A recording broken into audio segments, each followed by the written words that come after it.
Hey, what's up, everybody? WWE Hall of Famer, The Godfather here, and you're watching Grown Man Record Night. So let's everybody get aggressive and get on the Ho train. I got a meatball sandwich in the refrigerator. Ate some for lunch, saved some for later. Woo! What's going on, everybody? Little early show hype. What is it? Just after 11 p.m. East Coast time? Late night with Power moves to shower moves. Now, what's the whole idea here, Steve? We got a couple kind of grown man activities to get through tomorrow. You got some singing to do. Hey, is that just coincidental? Oh, that's my bag. That is coincidental. Oh yeah. Fuck yeah. Oh, so here's the deal. There's a stink bug in here. Tomorrow is the SEC championship. Starts at 4. Okay. And I'm not going to miss that. Alabama, No. Georgia, Alabama, as we all know, not gone well. But it always starts well. In fact, I think we've in this championship game, we've been ahead at halftime, like every time. Football sports. You guys ever set hut? But we've got a good team. Hey. But anyway, to continue. 52's the mic. Reason for this story. Yes. But also, The kid, what's up? The human B-side. tomorrow there's a rehearsal for Rehearsal. I think it's the Twin City Rock Fest or Camel City Rock Fest. I forget the name of it.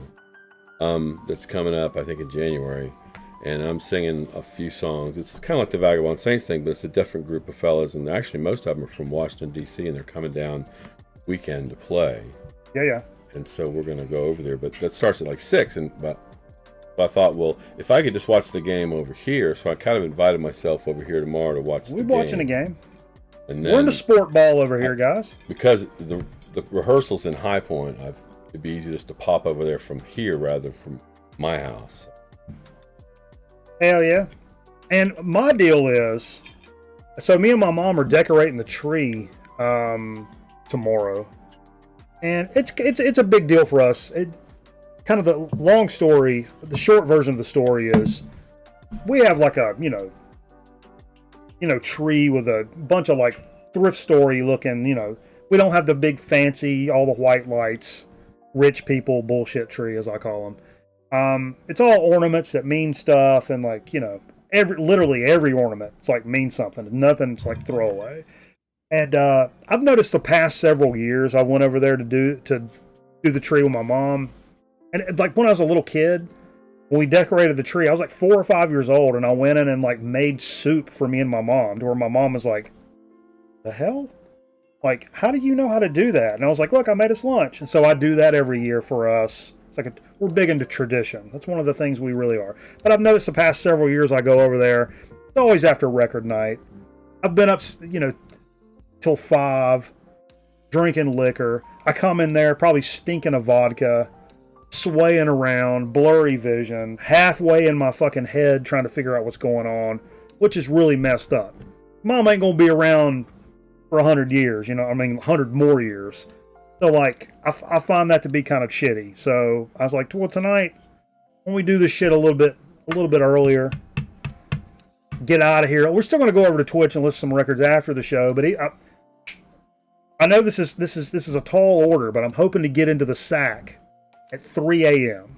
If I get into the sack at 3 a.m., I can get up at 11. You want to do it? Nobody can hear you, Jay. You do a 3 a.m. giveaway. Jerry, can we get him a mic? What do you? We got Steve Sack tonight or tomorrow morning at 3 a.m. Yeah. Right here on Twitch. So anyway, that's why the little early show. Plus, we kind of mixing in a little early show. We've had some decent responses from this shit in the past, and so it's it's nice to see kind of what I know. Some other people do some live streams in the Friday PM area, so it's all right. All right, we're still gonna do us. Something else I was hoping to do tomorrow, Steve. something in between the tree and the game is, I don't know if you noticed, but I've got some clogged gutters out there. They're Don't even. dude. Don't even they're talk. Don't even talk like you're going to do that tomorrow. well. They've been building up. Just save It's everybody no, it's the pretty 2 it's pretty minutes. bad. So I thought maybe I'd. Dude, you've got trees growing out of your gutters. I do have trees It's gonna growing up. take more than You've got 30. trees You know this is gonna take more than 30 growing. minutes. Yeah, out but of your gutters. I thought I'd at least give it a shot tomorrow. But I'm gonna call you tomorrow night about 7. You're gonna be like, "Well, I got the lights out here. I'm still from these gutters." yeah. Well, I mean the problem is, and really why I've never really went too far to cleaning the gutters before is I've only really got a step ladder, which is not ideal for cleaning gutters. But the reason I have a step ladder is because when I was a kid, my ladder left, and I've had a step ladder ever since.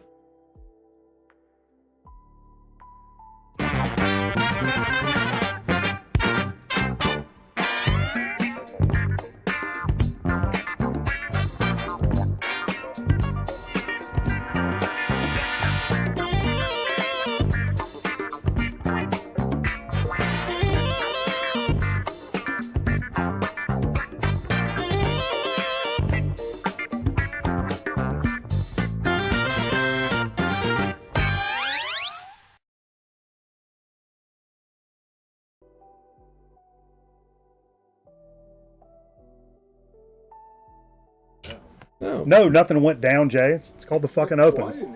here. We only do it every week. No one in here. It is. In case you guys hadn't noticed, we have launched the official Grown Men Record Night Holiday Graphics Package, which includes I need to bring my handbells. a little snow. Not yet. But so the snow will get increasingly heavier as the holiday season goes on. So I think we'll hit the culmination of the snowfall when we do our holiday special, which is going to be coming up the 17th of December. And we're going to have some special guests. I think Carl the Envelope may actually be joining us for the holiday special. So if you guys have never joined us for the holiday special, it's actually a charity deal with Gamers Outreach. Steve, are you being Jay tonight? No. You're Jayin'. I'm just giving you a little underscore. You're Jayin'. No, we're gonna be raising some money for some kids, and along the way, when we hit certain milestones in the donate, we raised $1,000 last year. We can fucking beat that this year. I'm pretty confident. And Carl's going to be joining us, pretty sure. Carl, right off the rip, I said, well, we have to include some sort of like Carl incentive. We hit a certain milestone, and something with Carl. We got to come up with something for Carl. Carl's. As soon as I texted Carl that, he was like, "I'm not shaving off my fucking sideburns." Look, I didn't say nothing about that. So, But it got us to thinking. No. we don't actually get a tree. We've always used an artificial tree, which people are like, "What?" I've actually never had a real tree in my life. Go get real. What's up, Davis? By the way, but that's kind of part of our little thing. And actually, next week, right back in here, last year we hung a tree right here, and it will either have that same tree, or my mom said I've got a little, like a small guy. It's like bigger than what we've had, but like, this big. Maybe I could sit it on the amp behind us and have it right here. And what we have typically done is, well, last year was kind of willy-nilly, but I think we're going to, everybody that's a subscriber over on Twitch, we put your name on a little card and stick it on the tree. So the tree is like loaded with everybody's names that hang out with us every week and support us and da-da-da-da. That's something to look forward to. Yeah. It is for me anyway. Do we want to continue on with a little more graphics package action, Steve? We like that squeeze back with the chat in it, so we can see the chat on the screen. Yeah. So everybody can take advantage of Set Hut! Look at here now. Oh boy. We have reached a milestone of amount of subscribers over on Twitch. Can't thank you guys enough for all the gifted subs and just crazy business that goes on over there. So everybody in the chat's become a holiday card. Hell yeah. So the more subs we get over on Twitch, the more Twitch allows us to have emotes. They give us more emote slots open. And whatever number we hit this week, they gave me 5 animated emotes, plus a whole bunch of like just new tier 1 emotes and shit. You guys can see them if you're in the if you're Twitchers. You're over there. Drop some of the new emotes so we can see them pop up right here. Pretty cool shit. Spent a little time. You're over there twitching it. I'm still dicking around with it, trying to figure out what's going to work. Some of them are a little small and hard to see, and I'm going to try to work on that. But what's up, DJ Thunder? Yeah. But boobs, one shot. But hell yeah. We got Steve moved up to tier 1, so we can do some Steve spam at times. Did I tell you what I'm singing tomorrow? What you singing tomorrow? Rehearsal. I was singing the Ace of Spades. Singing Van Halen's version of Won't Get Fooled Again, which has Sammy Hagar. It's really good. And Van Halen's Girl Gone Bad off 1980. Okay. And then Working Man. That's why I brought that, but I kind of went off on a tangent and played guitar for what seemed like 2 hours. Yeah, kind of got lost for a little while. But that's fine. I needed to do that. Steve's on methamphetamines. Look at that Steve spam in the chat. Fever spam. You love it. You love to see it. Good stuff. Well, appreciate everybody coming in and hanging out with us on this little early edition, man. I don't know if you guys had a chance to check out. Did a little video over the vacation, or no, it wasn't, actually it was like Monday. Came in and did the chromium dioxide contest video. And he's going to announce the winners like next week. That was fun. Like sleazy album covers. Took a picture of Strip Club. Did a little piece of art. Oh, I should pull up that piece of art. Or should I just do it on my phone? Hold up. I emailed you something. I saw that. Good. I don't want to see what you did. Look, I did my own Castillo. I'll show you on the phone. I did it in Microsoft Paint. Well, that was cool. I've never made something in Microsoft Paint before. But that looks very authentic. It was really good. Actually, didn't I say something weird like? You thought his kid did it, and I'm like, oh fuck, man. No, but it's really cool because he nails it, and you nailed it. But yeah, well, it was a lot of that was a fun contest, man. So, we love some Chromie D. We're like fucking blood brothers and shit, man. You should make another one of those catalog things, like you draw a turtle or a pirate. Oh, the Art Institute. Yeah, but use that guy. Where you could draw. What's the turtle's name? Record night. What was the other? You could draw a turtle, or what? What was the other? A pirate. Or pirate. Was the turtle a pirate? Oh, I just missed the follow. Thanks for that follow, man. It looked like Time Monitor. I just saw it like out of the corner of my eye. Shit.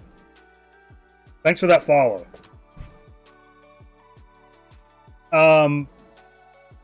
Tippy the turtle. Tippy the turtle. Yeah. Oh yeah, Mr. Meaty. Okay.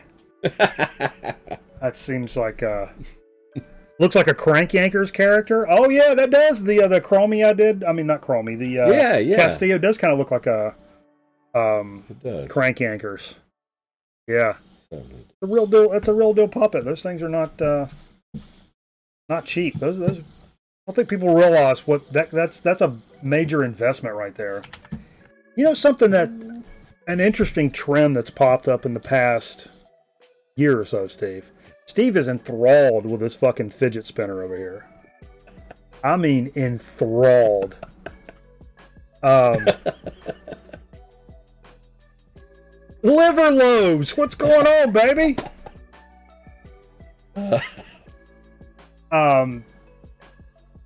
But did you hear the news this past week that where Motley Crue has signed over rights, sold their catalog, their catalog to like BMG or whatever? And what really kind of started this was, I guess Bob Dylan did it first, right? I don't know about first, but it was the biggest like milestone of somebody like a major artist selling away the rights to their catalog. And at first it was kind of like, what the hell is this? But a lot of other people have done this. Like Paul McCartney did it. Fleetwood Mac. And a lot of people are saying it's has a lot to do with this like kind of this new streaming model. And where they're not, people aren't out buying and selling records the way they used to. It's all about streaming revenue, and you get so many dollars per, like, Spotify plays and YouTube play, stuff like that. And I don't think it's exactly an apples to apples type situation. So I think a lot of these artists are realizing that,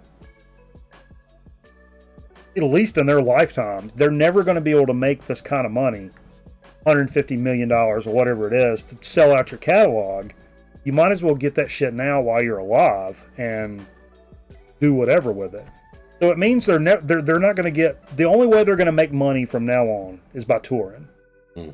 Which is odd because a lot of people said this really kind of took off. This kind of trend started during COVID, which is kind of counterintuitive because that's the time where bands could not tour.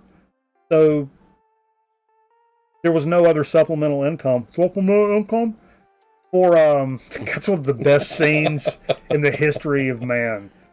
In Kingpin, where he's eating that bowl of soup or whatever. Do me a favor and finish that outside. Anyway, but it was interesting that it took off then. I guess people are trying to get that guaranteed money, boom, like right now. But what do you guys think about that? Like bands selling off their. What do you think about it? If it's a band you like really love, if you're a huge Bob Dylan guy, and you herald him as the patron saint of rock and roll integrity. Everyone has the right to do whatever they want to do. Sure. What are you, a fucking libertarian, Steve? Very much so. Maybe not enough. I thought you were pescatarian. Yeah. You eat fish? Don't answer that question. Love catfish. Hey, yeah. We love some catfish. That's my favorite. My favorite's catfish. That's that. Fried just right. That's your favorite fish? That's the fishiest of fish. But I don't like fishy fish though. That's the fishiest of fish. No, it's not. What? No, there's some fishy ass. Unless you soak it in buttermilk. Oh, catfish is fishy as fuck. Love me some catfish. Make that money, Brian Kelly. No Brian Kelly talk. We ain't talking about rights, Steve. I made some Cincinnati chili tonight. Ooh.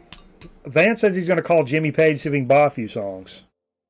Hey, big man, let me hold $1. I might try to look him up. Give him a shout. I might be over in England at some point next year. Is that right? Yeah. Some club is the arraignment finally have a date? Some club in Southampton reached out to us and said we were going to be touring in the UK. It's a touring in the UK. Huge club in Southampton. Isn't that a song? I thought that was kind of cool. Oh, Abacus said earlier, "Rip to the big ragu." We were talking about that earlier.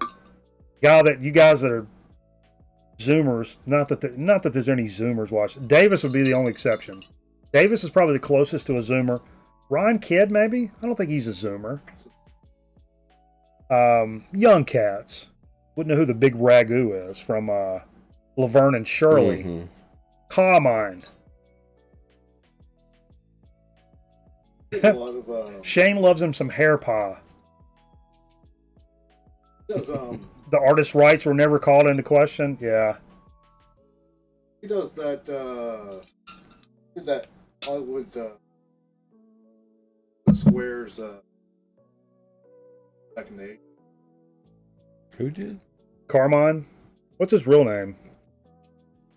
Frank Casario, where you going to be? Make a good Italian pizza pie. Uncle Dale. We'll make a good pizza pie over here. Hey! Oh! Do we know the cause? I think he was 69 years old. What do we know the cause of his death? Eating too much. I'm sorry. I was getting ready to make a crass 69 joke. Let's leave it right there. We're all better than that. Those are really good. You know, Yeah, I remember watching him dance. He was a good dancer. You guys are millennials? Okay. Those are terrible. No, he was on that show. Oh. Did Did he ever do like celebrity dance competitions? You know who's also a good dancer? Stephanie Tanner. Tiny dancer. Stephanie Tanner was a good dancer. They showcased that a few times. I got a few episodes on VHS. We'll look at them afterwards. And the chick from Taxi. Oh, the redhead? Yeah. Never wore a bra? Mary Lou Hanna was a From- good dancer. You know, she's Cannonball Run 2? You know, she's got she recall the day. He choked on a meatball sandwich. I got a meatball sandwich in the refrigerator.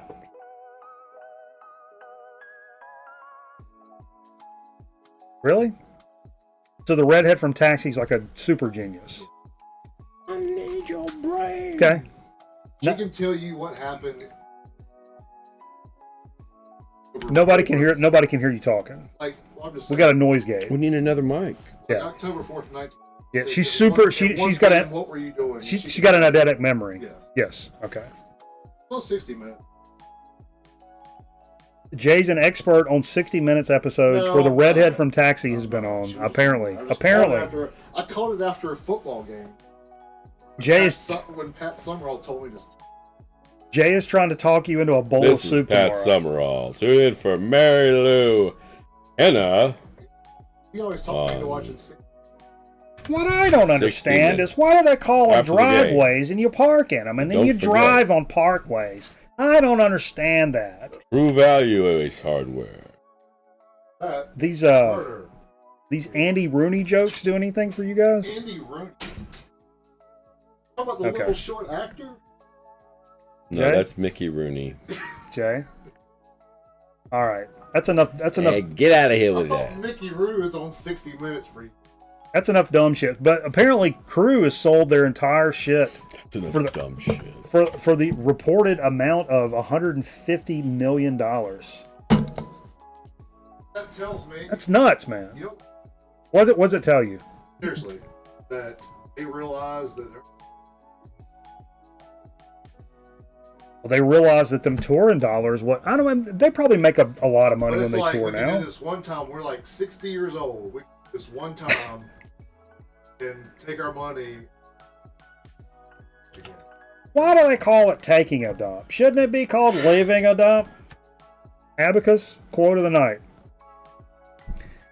And the bands know that the cycle of their popularity has hit at this moment.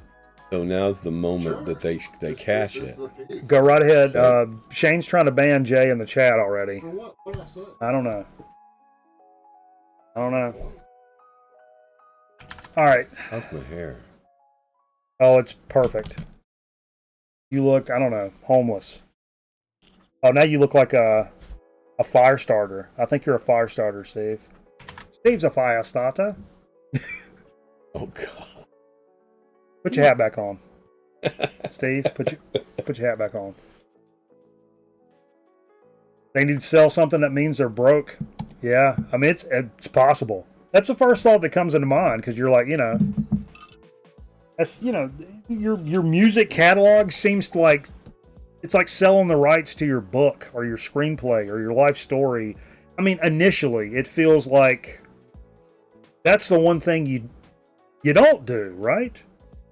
Like the rights to your music, and especially like there was not as much made about it as I would thought. Like Bob Dylan did that, the patron saint of like Well, it's also integrity, right? I mean, and it's like you would think. David Gilmour selling the guitars that he sold. Yeah. I mean, would you think he would like want to hold on to those? But I could see getting rid of instruments before I could like selling the rights to your creative material. You know, that seems like I don't know, man. I don't know. 30+ million each if they split equally, and we know they'll skip out on their taxes. Yeah, rock stars don't pay taxes. That's big facts. Everybody knows that shit. 100%. Oh, let's see what else is going on. Some stuff that I saw pop up. I've hyped this stuff up before. It's a series of releases featuring like Japanese funk artists from back in the 70s and 80s. Yeah. And always really good stuff. And I jammed this one today, and it's, oh God, it's some more good stuff.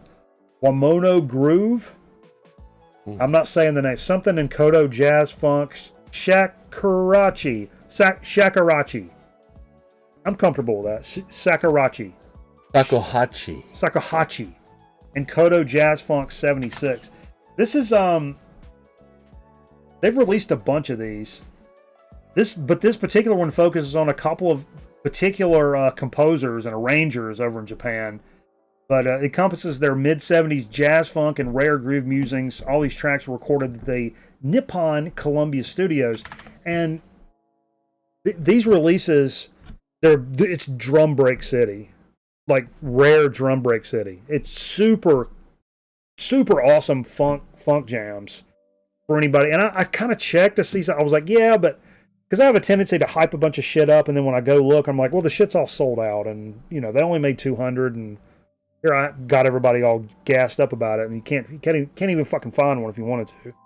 This is not the case. I think it's when I pulled it up, it's in pounds, so it's like 22 pounds per record. I don't know what the shipping is. But given my experience, I would say you could probably get one of these shipped in for $30-35. They seem to be worth that. I need to pick some of these up because these are some good funk jams that not everybody has and would fit perfectly into the show. 100%, man. Tommy Lee's a big dong. He didn't make any money off that big dong. No, it probably cost him money actually with all the divorces. That's all I got. But some cool stuff. Let's get into some of the stuff that. So I wasn't here last week. No. I got this shirt in Atlanta. Yeah, where'd you go? I went down to Atlanta to see mom, family, and a fellowship. Have some fellowship. And went to a ball game. What ball game? Georgia Stomp. You went to Georgia Tech. I thought you did. I was up there. It was funny too because it looked like it was like 90% Georgia crowd. Well, you're probably right. But what was funny was the cameras in the stadium always focused on Georgia Tech people, so they ended up being the same people all throughout the game because they didn't have a lot of shots they could get. The same 4 people and 3 of them are asleep. Yeah, I just realized I've been drinking a little. But anyway, so sorry, I did go to. Had a chance to go down into like the 5 points area in that's where I played. Virginia Highlands and that area, and picked this up at Junkman's daughter. It's really cool, like clothing store. Did you go to the Vortex get a burger? That was right next door. Wah. I love that entrance. Yeah, that is so cool. We played across the street. This shirt is the same. Art that's on the banner that I have going into my man cave. It's that Magic, what's it called? Electric Magic featuring Led Zeppelin. Magic Carpet Ride. So, happy to pick that up.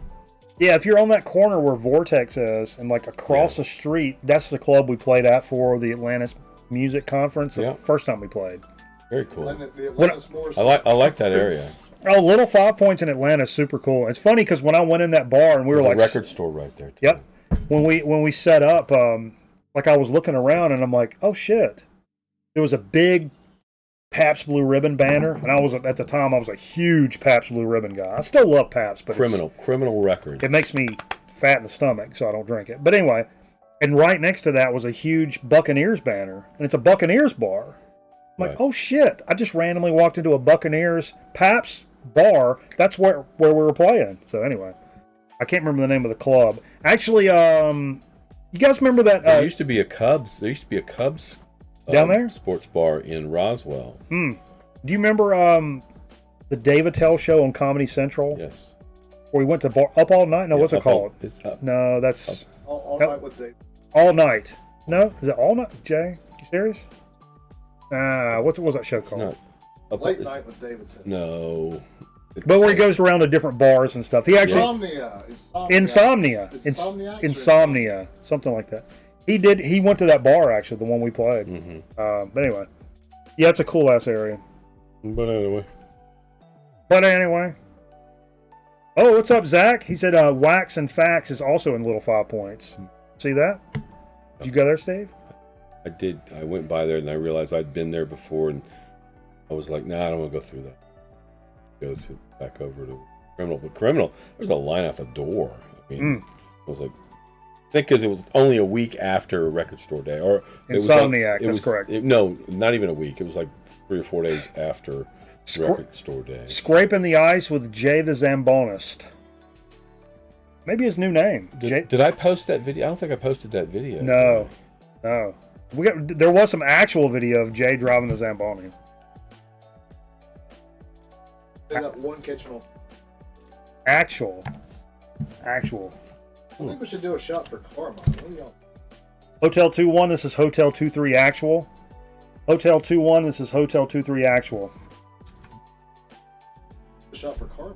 Jay says we should do a shot for Carmine. I'm saying that because nobody can hear it when Jay says it. What do you guys think? Should we do a shot for Carmine or what? But you have to dance the whole time. You got any Italian liquor? I love a Zambuca. That's an Italian liquor, isn't it? Ooh. Merv's got to get a bottle for Eddie Mecca. Eddie Mecca. Eddie Rogowski? That's like Czechoslovakian or something, right? Jesus Christ, Jay. All right. We'll keep going down the line. Everybody get your liquor. Get your liquor ready, and we'll take one in just a second. This is something I was really stoked about this, Steve, and I jammed it. Maybe, and you guys, some of you guys are going to say like, of course, I know this band. Why don't you know them? You suck. You're not even a real record collector. But I was completely ignorant to this. This Eddie Hazel record got re-released today. Have you ever seen this? Who's got this record? Eddie Hazel's Game, Dames, and Guitar Things. It's the debut solo album. Of course, he's from Parliament Funkadelic. Came out in '77. He'd already left the band, but it became really rare.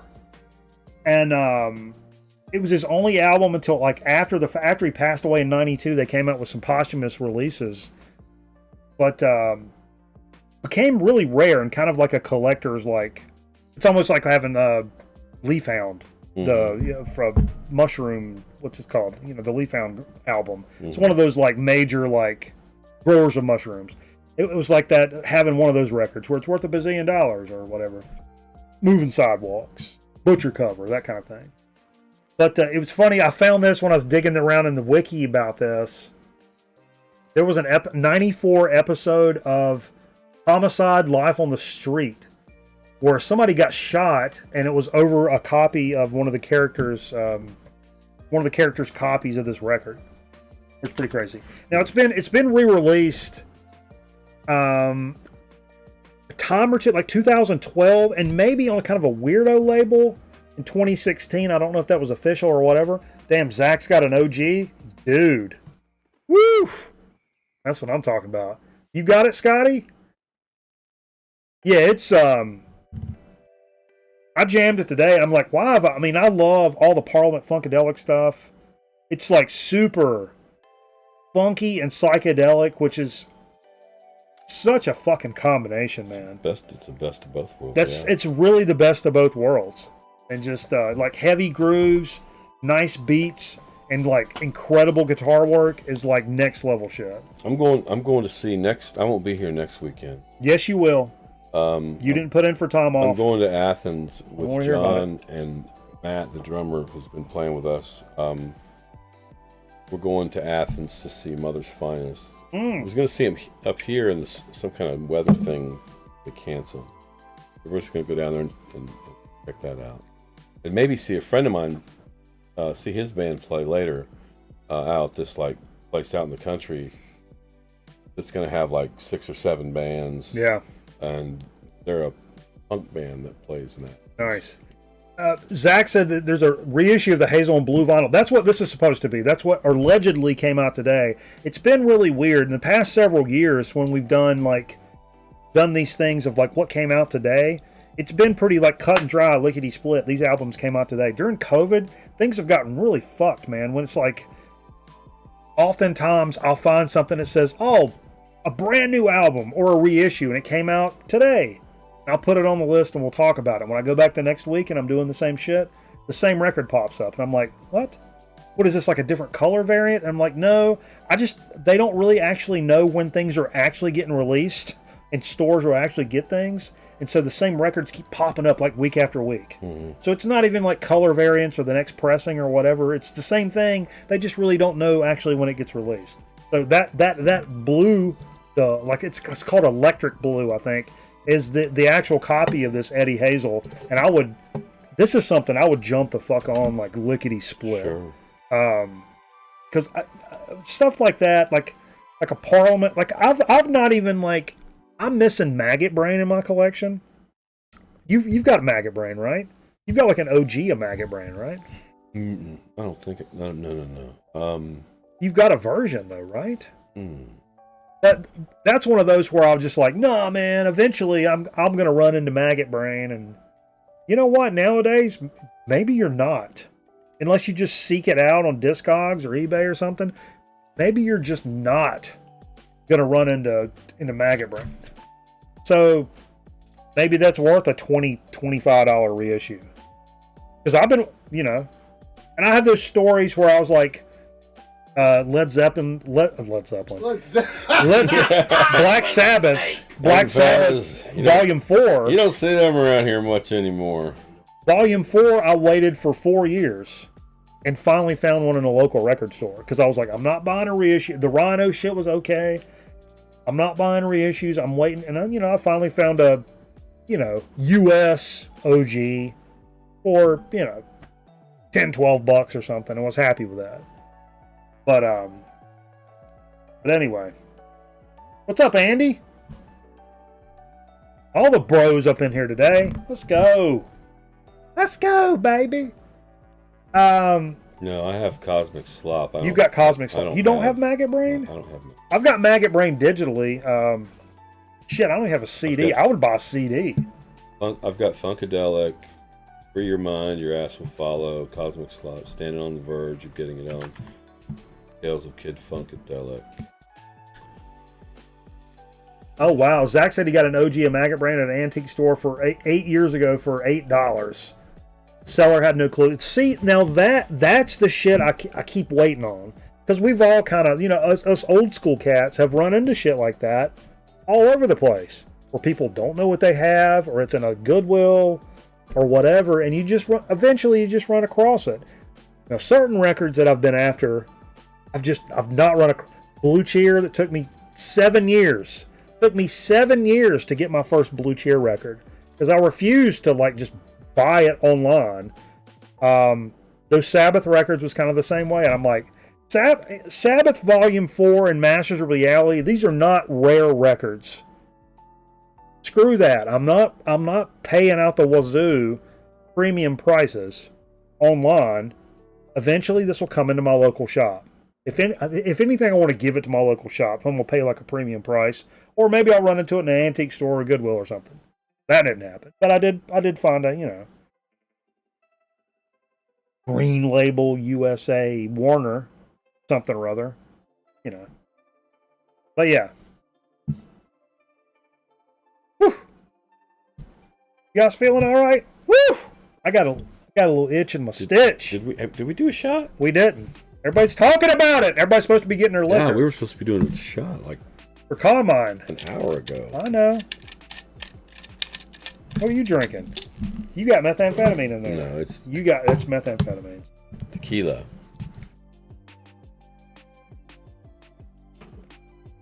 If all three of the Georgia boys are in this chat right now, I'm gonna get kind of loose. I'm gonna be honest with you. Them Georgia boys. Georgia boys in They there. jack them up and then they ride them high. Shit. We got to, we're jamming that tomorrow, Steve, during the game. On repeat. I'm bringing over James Brown. James. Dooley's junkyard dog. Hey, let me. Yo, Dooley's junkyard dog. What? Speaking of which, teasing ahead for Dig of the Week, let me ask you a question. I pulled the old Hold Please on a record. I didn't plan on doing any record digging this week. I did the record store day last week, and I did a bunch of records the week before, and I got to chill the F out for a week or so. So I'm digging through Facebook, man. And Hippo and Winston post their like, hey, 7-8 records that came in. I'm like, dude, do I even click on this right now? Because like, I'm not doing that this week. But I'm like, let me see what they got. Boom, click, click, click. Decent stuff. Click, click, click. Whatever. Oh, that's cool. Blah blah blah. And then I run into something I really want. I'm like, something I've been looking for, and I'm like, come on, fairly good price. And I'm like, dude, all right, boom, Hold Please. $14. Like, all right, I got it. So I'll slide by and pick that up. But of course, when I was in there, I picked up something else. But in that stack, long story short, in that stack, I found a record I really wanted to get, but I didn't know much about it. It seemed a little late. It's Africa Bambaataa and James Brown together. And James Brown, he's older because he's got that wavy, like carpet-looking hair. I remember that. You've seen that record? No, I heard that song a lot when I was in college. Huh.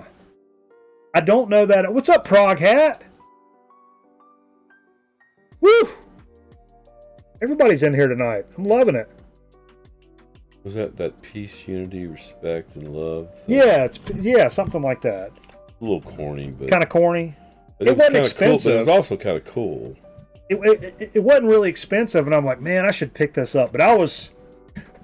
Now, my thought was, what I was about to say was, I was really discerning today, in a way, because I didn't look at anything else in the stacks. I looked at the new arrivals, and I pulled one new arrival, and then went right to the thing that he was holding for me. I didn't look at the new stuff. I did look at the wall. Because I'm trying not to, spend a whole bunch of money. I've been spending a shit ton of money on records. We've said this before. I say it to kind of reinforce the idea every time. Dig of the Week is not always supposed to be about, let's go out and buy records every week, because we shouldn't have to buy records every week. And it's not that I feel like I have to. It's like I want to. But it can also be like, hey, your five best records when you take a bubble bath. Or fuck, I don't know. And we pull 5 records for a bubble bath out of your collection. And that's a Dig of the Week. So we do a theme or something like that. We don't do that much because we got a problem. We go buy records a lot. So we don't get to do that a lot. But for a week or two before Christmas gets here, we may have to do a couple of them. I'm just saying. Got some guys got some ideas for some Dig of the Week jams? Hit us up. Because that'll keep us from, spending money. Mama ain't gonna get no Christmas presents because all I do is buy goddamn records every week, Steve. I'm telling you. Ooh-wee. I'm doing all right, Frog Hat. Man, I seen you've been doing some live streams and shit, man. Cheers to you, baby. I catch them on the flip flop on the backside. I only catch you when you go live, but that's awesome. I love everybody in the VCs doing live streams and shit now. That just tickles my goddamn fancy. I'll tell you what, Steve. Because back 8 years ago, we were the only sons of bitches doing it, and everybody was like, "Ain't nobody watching this shit. Ain't nobody gonna watch a couple of idiots sit here for an hour running their mouth." VC videos are quick. Fucking 10 minutes, boom, and you get out. Now look at everybody. Look at everybody. Look at everybody. I thought we was doing shots, Dave. We were. I mean, Jay, you doing a shot? Jay, pull your tampon out and get over here. Let's go. Where's his shot glass? No, we didn't pour you one. We thought you're You want tequila? Then he'll have to pour you. I'm the one that suggested. Why are you looking at? Why are you looking at? 800 subs now. That guy's was douchebags. Fuck them. Quote of the night, Fluff. I about just poured that right in my mouth as soon as I poured that shot. That's funny. You me swig from the bottle? Oh shit! I already poured one. I'd swig from the bottle. When we're not doing the show and nobody's here, that's what I do. And yeah, I'm back on the pop-off train, baby. Here's to it, then. Hey, here's to it, everybody. Very sugary. You're very sugary, Jay. Oof. All right. Let's keep moving on down the line. Hey, I found out some of the stuff we're pulling out tonight for like stuff that came out today. I was pretty proud of because it's nothing like down the middle. These are all kind of like new to me things, and I'm pretty excited. That Eddie Hazel was first of all. Mm-hmm. I know you guys knew about it, but I was ignorant as fuck to it, so I was really happy to learn about that. Another one, and this had I had. Let's see some fever spam in the chat, because I had fever in mind when I found about this, and some of you guys are going to know what's going on with this. You guys know Jade Warrior? You ever heard this, Steve? No. Dude, you would fucking love this record. Really? Reissue came out today. Jade Warrior, Last Autumn's Dream on Repertoire is the name of the label. Repertoire. You have to say it like that. Limited 180 gram pressing. This one of the most intriguing and inventive bands signed to the Vertigo label. In the early 70s. This is their third album, first released in 72. Their unusual name, I don't think it's that unusual, but apparently it reflects their influence by Eastern music stuff. And it says prog rock fans would especially be interested in this. And I'm like, oh, okay. And nowadays, a lot of prog rock stuff I find, it's just not really like. What's it called again? Jade Warrior. And it's really not my steez right now. I'm not in a prog rock vein right now. I love prog, but it's just not. And I do that, And we've done that in the course of the show. We've been heavy in prog. We've been heavy in psych. We've been heavy in like punk. And we've been heavy in metal. And we do that. Bop, bop, bop, bop. We just keep going back and forth. I am a Jade Warrior though. What's that mean? I wear this jade every day. Oh. Where's that come from? What's the story? That's from Guatemala. What's the story, Morning Glory? It's when I was in Guatemala. Like my Mayan zodiac sign. You down there buying a big brick of heroin and shit, or like adopting a child? Hell yeah. Nate said he's found that Jade Warrior for $3 when he first got into vinyl. Holy shit! Frog Hat's got it. Yeah, dude, I'm telling you, Steve, you would love this shit. Cool. It does have some of those kind of Eastern vibes to it at times, but I noticed because I jammed this a little bit today while I was preparing for the show. Because yeah, we do prepare for the show, believe it or not. But it had some Does it have like a George Harrison sound to it. Dude, I heard like guitar harmony kind of shit. I think the guitar work and the kind of the Eastern background, really the guitar work stood out 100% to me. Yeah. Really blew me away. But it's really good. So this reissue came out. I don't know how limited it is, if it floats around. I don't know if it's been reissued ever. So anyway, here's something else, Steve. This is right up your alley. Telling you, I jammed this whole fucking thing today. Kind of a newer band, or the Cosmic Electrics of Motorhead from Moon.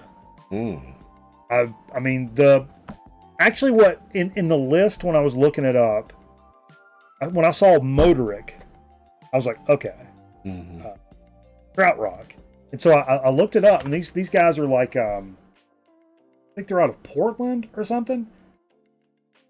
On Jealous Butcher Records. This is what on their Bandcamp it says. It's the latest long-playing sound exploration from the 21st century's premier purveyors of propulsive, polyphonic, rifftronic sonics. They're big into alliteration over here. Soar through inner space, cloistered.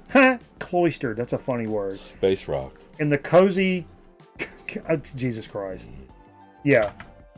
This shit is really good. It reminds me of Noi. It's got a Noi vibe to it with a little more space rock.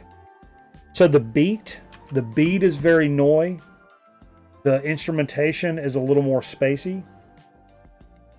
But a really, really good listen. I highly recommend checking this out, man. Sounds like Bob Seger, Shane Band yourself. I'm telling you, check this shit out, man. I jammed most of this today, and it really blew my mind. This is 100% good. Give it a listen. Like new shit. I didn't know people were making that. I mean, that's pretty ignorant, but I never really thought people were making that kind of like krautrock sounding shit that we like nowadays. And that's what that sounds like.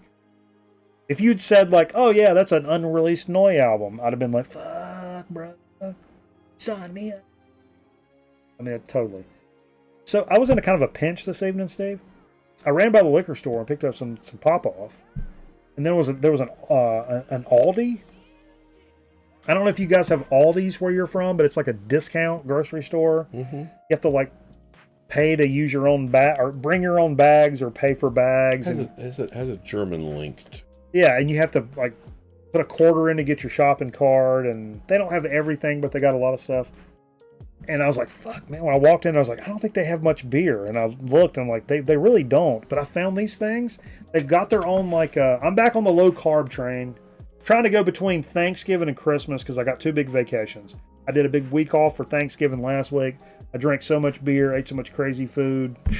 Dude, I was drinking Guinness, eating mashed potatoes, eating stuffing, like chasing it with Guinness, and loving life.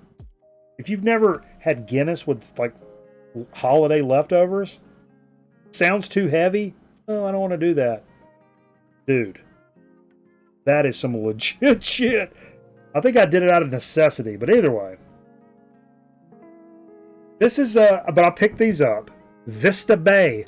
This is Aldi's, like, White Claws. They were kind of cheap. This is a coconut mango, 100 calorie, 5% alcohol, like White Claws. It's pretty good. It's got a little taste to it. I wouldn't say it's just like White Claws, but anyway, it's funny because I've never had these before. Vista Bay. Vista Bay. Vista Bay. Enjoy the Vista Bay. So good for you. You'll love it. You'll love it. So I did find this today. This is a band I've kind of recently gotten into, but I don't own any of. It's Overkill, and today they released a Jesus Christ, a monster 6 LP box set. Includes Taken Over, Under the Influence, The Years of Decay, Horoscope, I Hear Black, and WFO. All the Overkill Atlantic albums, after being out of print for many years, half speed mastered, pressed on 180 gram vinyl. Cannot be cheap. So my initial thought was, for somebody that owns 0 Overkill, I'm sorry, Ron Haggerty. I know Ron Haggerty's a big Overkill guy. But I don't own any, but I like it. Be a good place to start, but I bet that's really expensive. And the same people, I think, did also this. Check this out. Skid Row. Mm-hmm. Dude, Skid Row is one of those bands that I used to find as like a guilty pleasure. And like one of those, like, you get liquored up and I'm like, fuck, man, put on Skid Row. You know, and as I've gotten older, one of the most underappreciated vocalists ever, Sebastian Bach. He is an absolute monster. And some of the I don't know a lot of the records very well, but this is 7 LPs right here. It's the Atlantic years, including the band's multi-million selling, worldwide charting first 3 studio albums, plus the B-side Ourselves EP and the live EP Subhuman Beings on Tour, which is previously only available in Japan on CD. So another good starting point for that, for a band. I really only know, was it self-titled, like the Big Monster record? I know Slave to the Grind a little bit, but that's it. Everything actually, that's probably not for me. If I had those 2 records, I'd probably be good. The Youth Gone Wild, 18 in Life record, plus Slave to the Grind. Because I remember hearing Slave to the Grind back in the day, and I wasn't like a monster fan of that. But that one record that Carl brings when we play, he's got a big dong. Who's got a big dong? Sebastian Bach's got a big dong?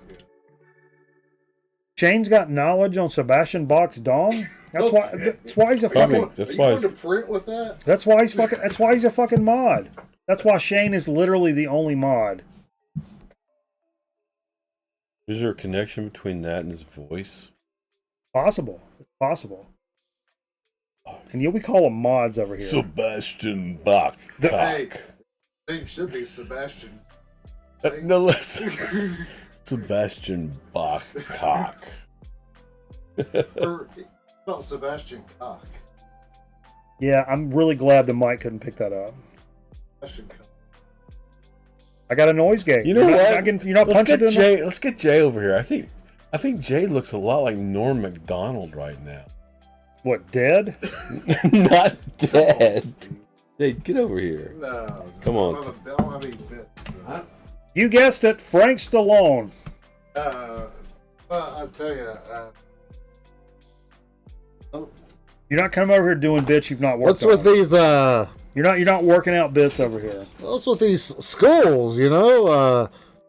Kids getting shot at schools. I mean, Yes, sir, Proghat. when I'll find it for you. Keep talking, Jay. Keep doing your dumb shit. I really don't have anything. I think Steve had an emergency. Did Steve have an emergency? Yeah. Telling you. Oh, no, there he is. He says he's good. Hey, there you go, Proghat. Boom.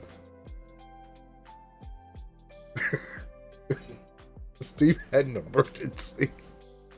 I had an emergency a few weeks ago for the first time. I had to take a Duke right in the middle of a show, man. It was crazy. That. Yeah, I remember that. Yeah. That was weird. Is Jay making a living wage now? Fuck no. Are you kidding me? So how are your sinks right now? Sink talk.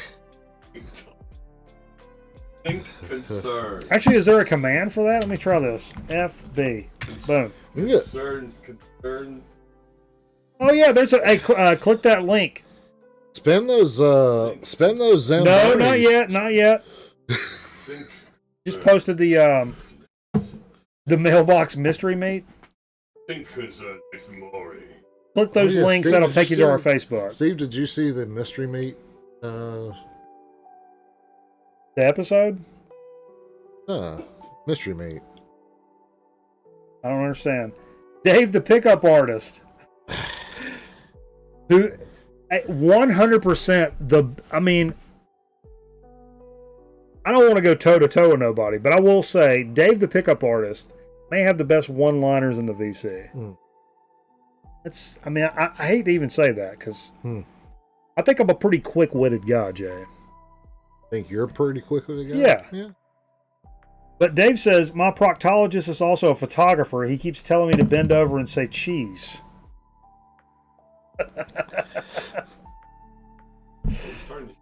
That's, I mean, Sebastian can tie his dong in a knot. All right, Shane.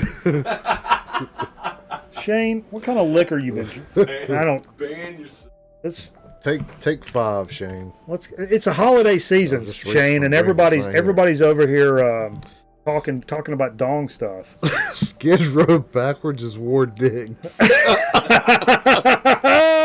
That's quote of the night right there. That's funny.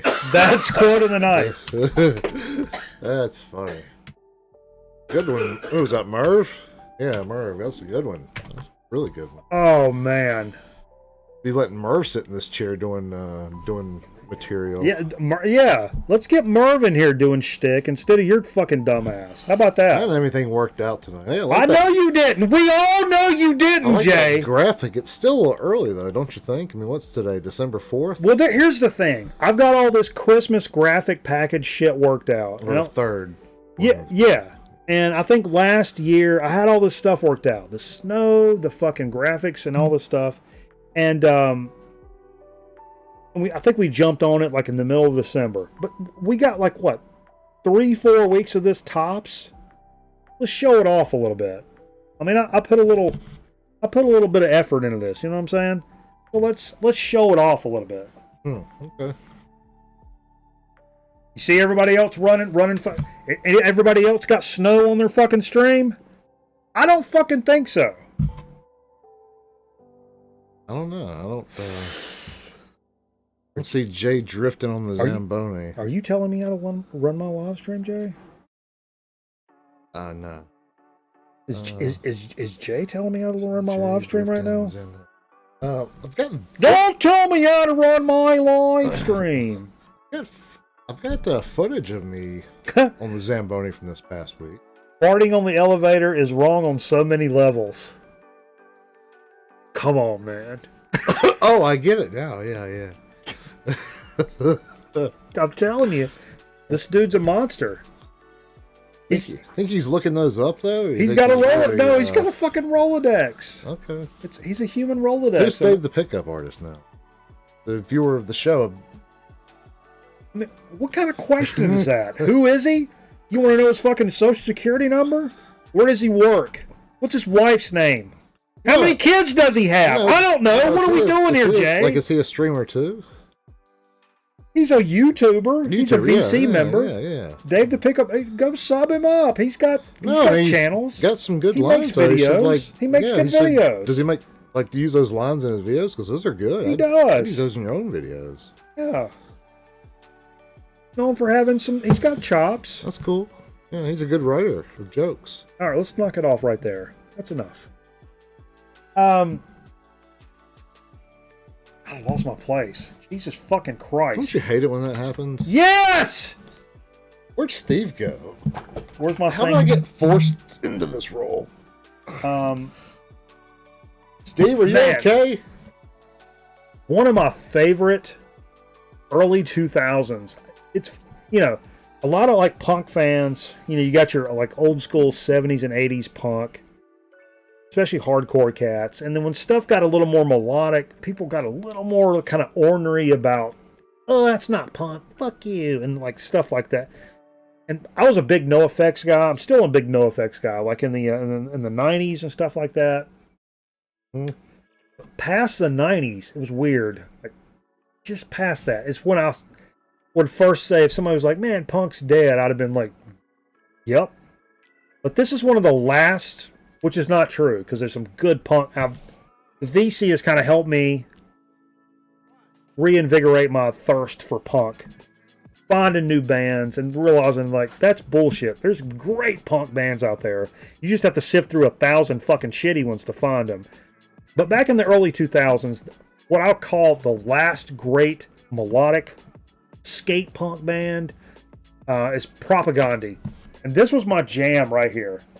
Propagandhi's Today's Empire, Tomorrow's Ashes. I had it on CD. I still have it on CD. Jammed the ever-living piss out of this record.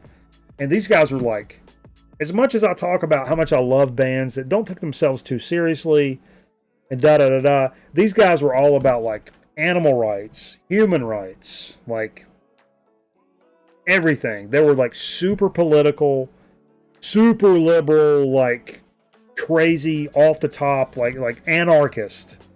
I'll call them just straight up anarchist.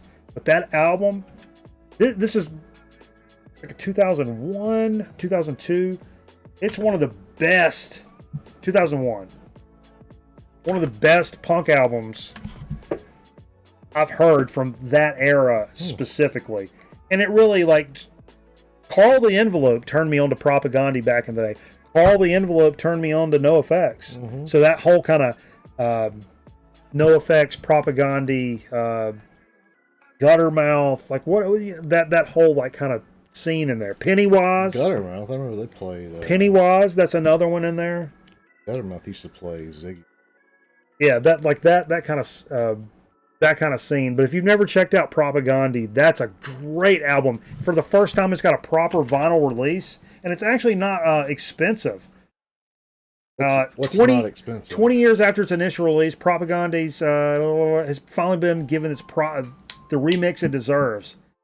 Been remastered from the original reels and remixed with 4 bonus tracks, 18-song LP, and it's like also like Fat Records. It's an old Fat Records, which is Fat Mike from NoFX label. Like $17 online. Worth every fucking penny. 100%. Dave said he spent 3 years looking for my ex-wife's killer. Nobody would do it. Take my wife, please. I take my wife everywhere. She says, take me somewhere I've never been before. I said, why don't you try the kitchen?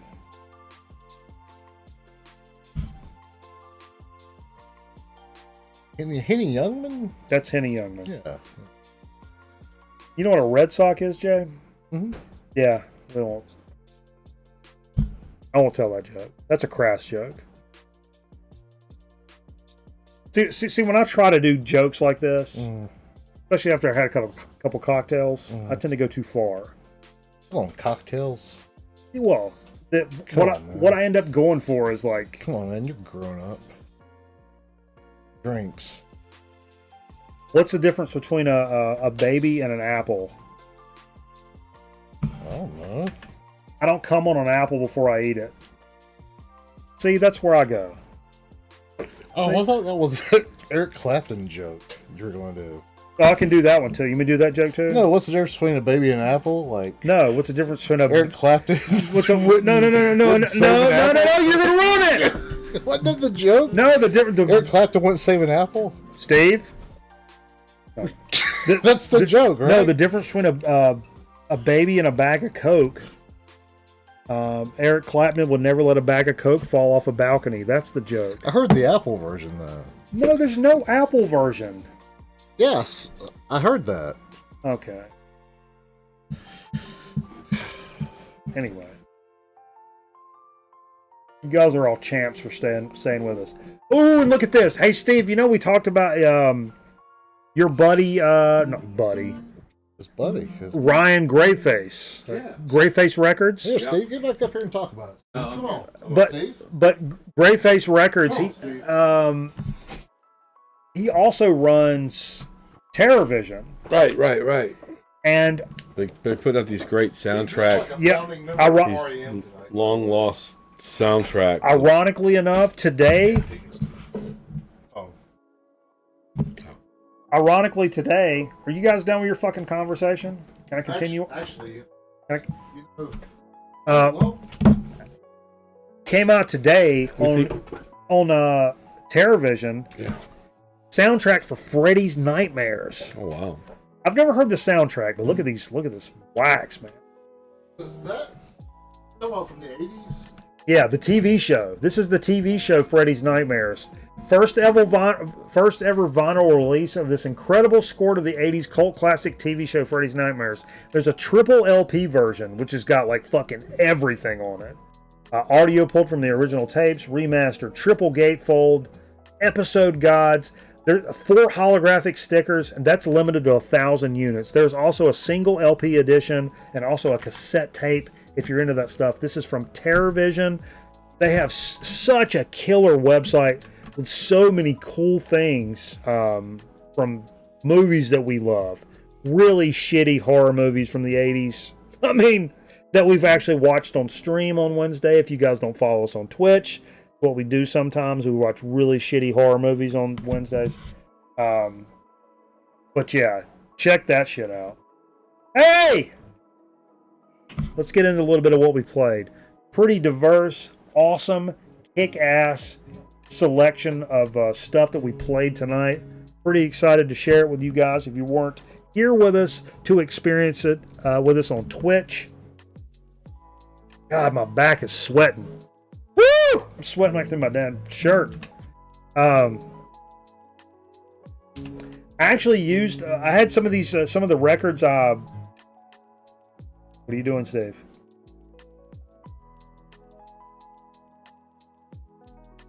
He's guitar noodling.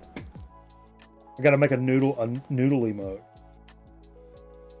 Put Mitchum on your back. That may be quote of the night. Can you put Mitchum on the small of your back? Just cake it up. Hey, small of your back. Hey, oh. But no, from the chromium dioxide contest video I did, one of the records I pulled out, and I had a lot of that shit kind of still out, so I used a couple of the records early on in the set tonight. Jimmy Castor bunch, but of course. Little nip. Got a little nip action right there. This has got Bertha's Butt Boogie in it, which 100% screams the Boss Man. Everybody knows that's the Boss Man. It's a theme song here. The Boss Man, he moved away and then moved closer again, but an original member of the program here. You guys go back and look at the archives to check out the Boss Man's episodes. But Jimmy Castor bunch, some of the best funk ever. And this comic art and shit, it's so killer, man. Such great shit, man. This one's from 74. This is kind of the sequel to, if you guys remember the single Troglodyte. I've actually got that 45. Mm-hmm. Troglodyte was the big jam, and then he was. I said in the video, he was like really into like butt songs before like butt songs were really a thing, and 100% the truth. So I jammed that because it was out. Almost kind of felt bad because nobody was watching, nobody was over here. I was kind of by myself, and I was kind of like, man, fuck, I should probably maybe save this for when it was more people were kind of like hanging out. Oh, we got another one. We got another from Dave. I got diarrhea from eating alphabet soup. It was a huge vowel movement.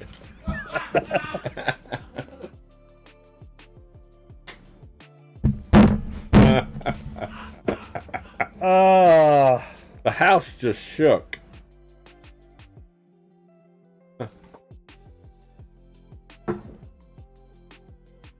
This was another one from our contest.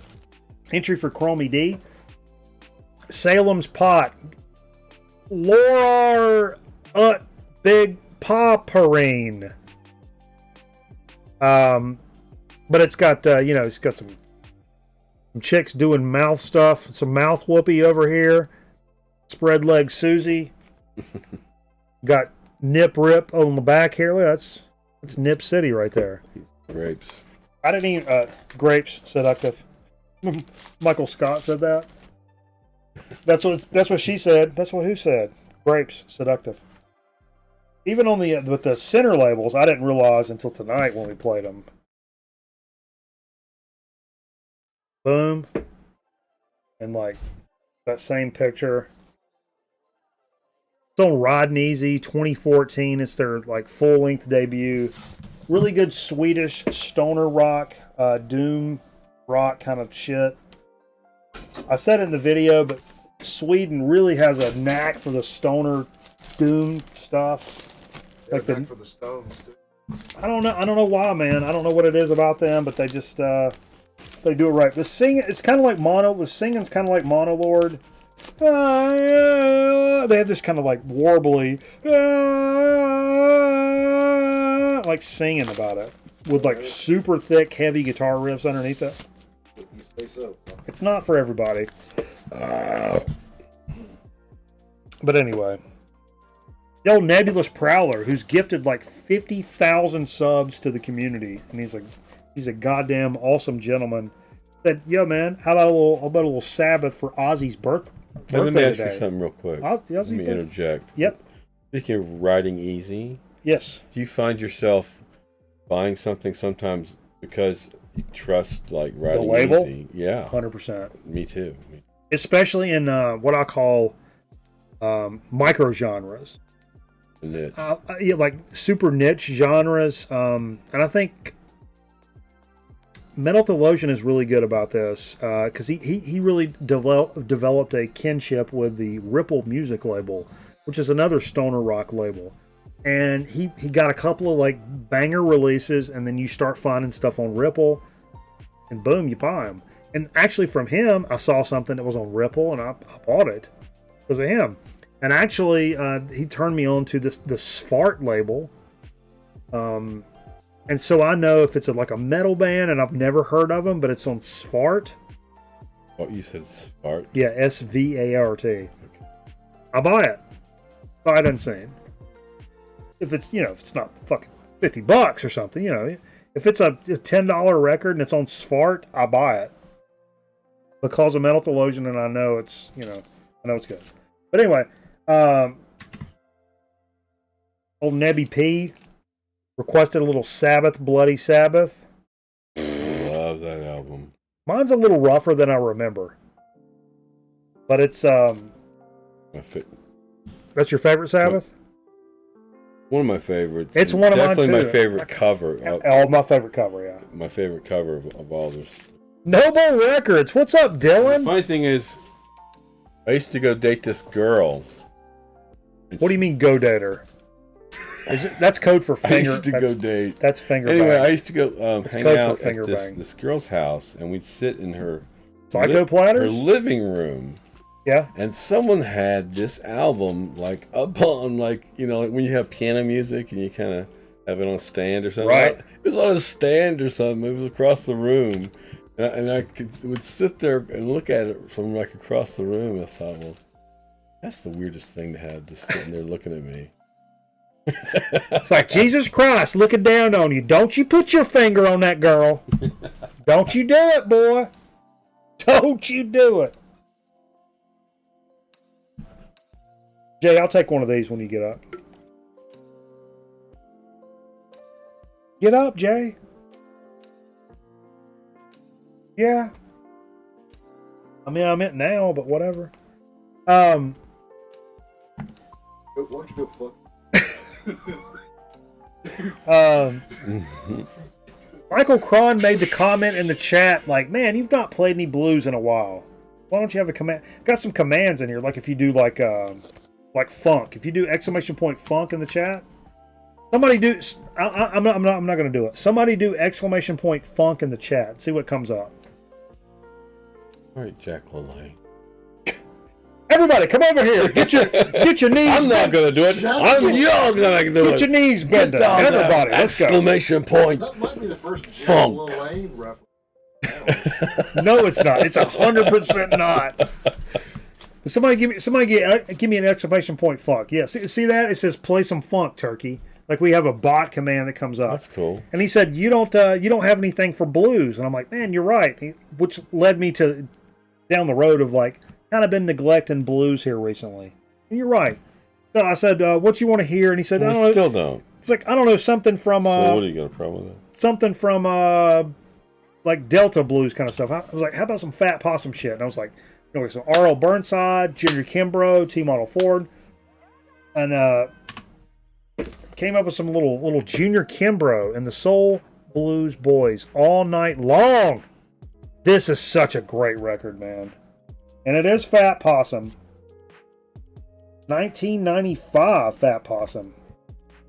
Rarely do I buy something that actually says near mint on the sticker. And you just in local record stores, I just don't see that very often without it being like up on the wall and it's fucking $50, whatever. Junior Kimbrough and the Soul Blues Boys. All night long. And I played this. It's one of my favorite. A lot of blues guys have done this song.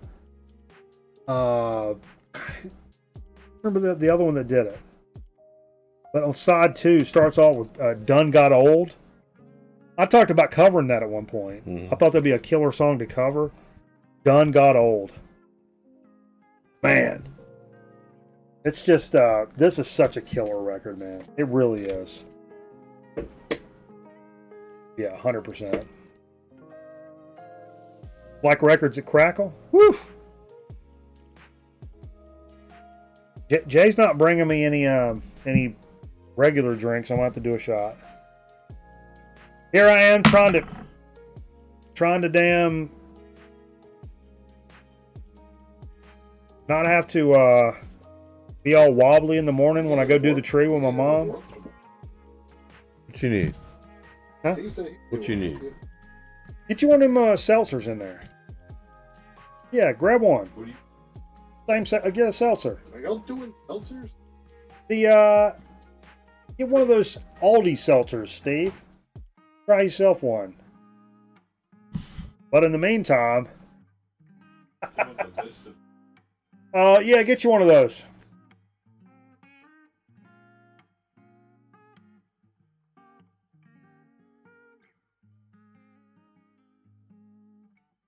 Mm-hmm.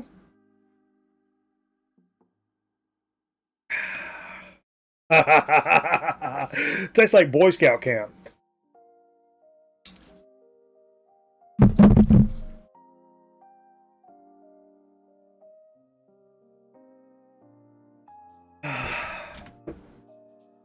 What's up, Wizard? Who's doing shots with us? Come on. Come on, get them hips going. Jay, warm your hips up. I'm sorry, we're already into what we play. I'm just going to keep going. This was a Dig of the Week from last week. It was one of my first record store day pickups that I've ever picked up. Like, day of kind of thing. This Motorhead live in Madrid sounds fucking fantastic, man. What a awesome job they did with this on this just incredible red wax. Can I not pull this out? Jesus Christ. I'll show you what I do with that. That to you. Yeah, hold up, I'll pull it up. But this is really good, and it's a little expensive for a live record for me, but I really enjoyed this, and sounds pretty good. I mean, actually, it sounds awesome for a band that heavy. Hold on, I'll show the full thing. You should show my phone. Hold on, no, I'll do a real one. Yeah, that's a cool record. It's a picture Steve took. Look at there. See? I told you I could do it. Oh, a little branding down there. Look at you. I mean, it kind of almost looks like it. What does it look like, Steve? Manga art. I was going to say cranberry sauce, but yeah, manga art. We'll go with that. You messed up? Oh. No? All right.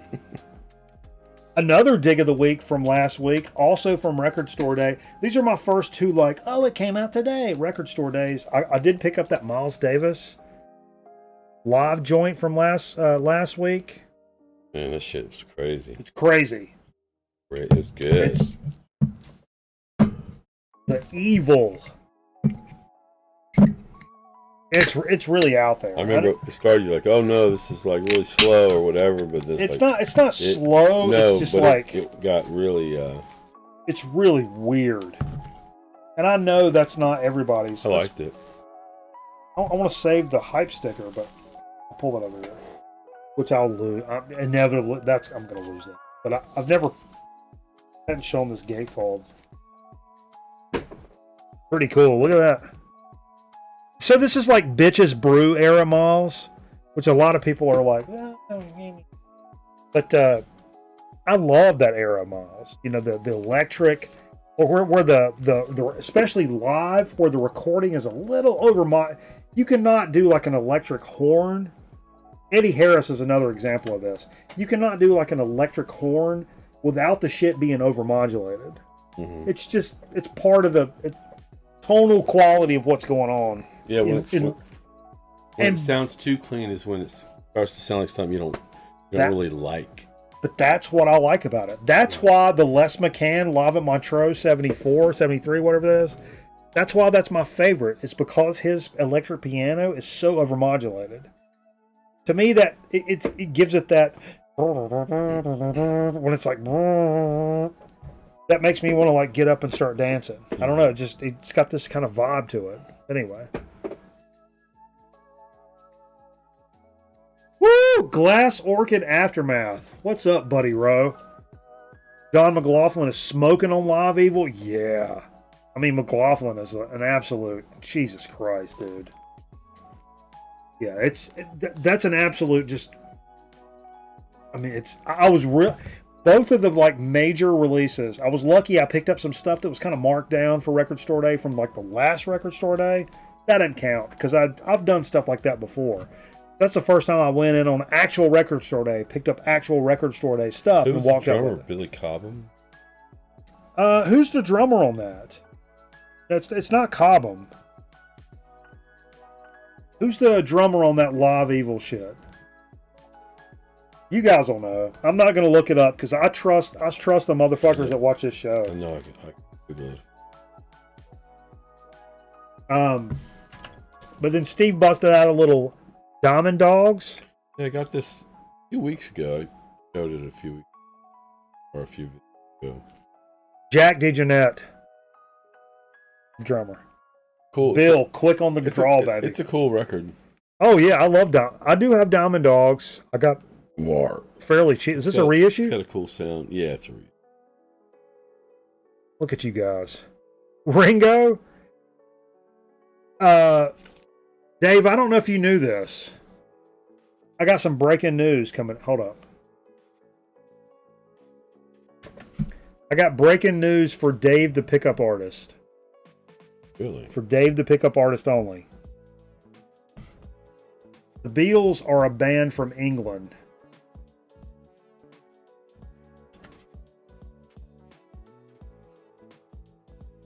Yeah.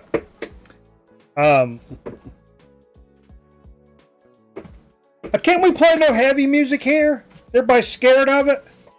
Nobody wants to get their pecker wet? I don't know. I've never said that in my life. I don't know. I'm sorry, everybody. I've never actually said that in my life. I don't know what I'm talking about. But I did pull out a little. Probably my favorite Melvins. Stoner Witch. That was good. Woo! If you guys are of the guitar playing mind frame, Gibson has come out with a video just today, I believe, where Buzz from the Melvins is breaking down some of his like riff techniques and like stuff. It's like a 55 minute little piece on YouTube. Highly recommend it. I've not gotten all the way through it, but as a guitar player, I checked it out. It's amazing. I love Buzz. He's one of my favorite. He's one of my favorite like old motherfuckers that makes me like hopeful of because he's older than I am, in his 50s, and like playing heavy music and just doing the shit that I like to do. Plays heavy music, watches horror movies and cartoons, and does what the fuck he wants to do. God bless Buzz Osborne. Buzz Aldrin.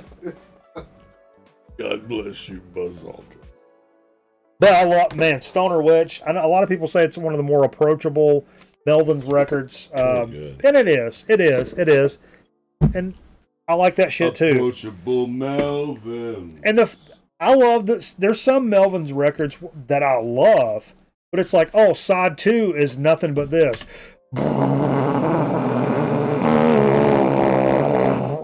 And that's funny. Haha. I love people that do, like Mike Patton does stuff like that, which I love.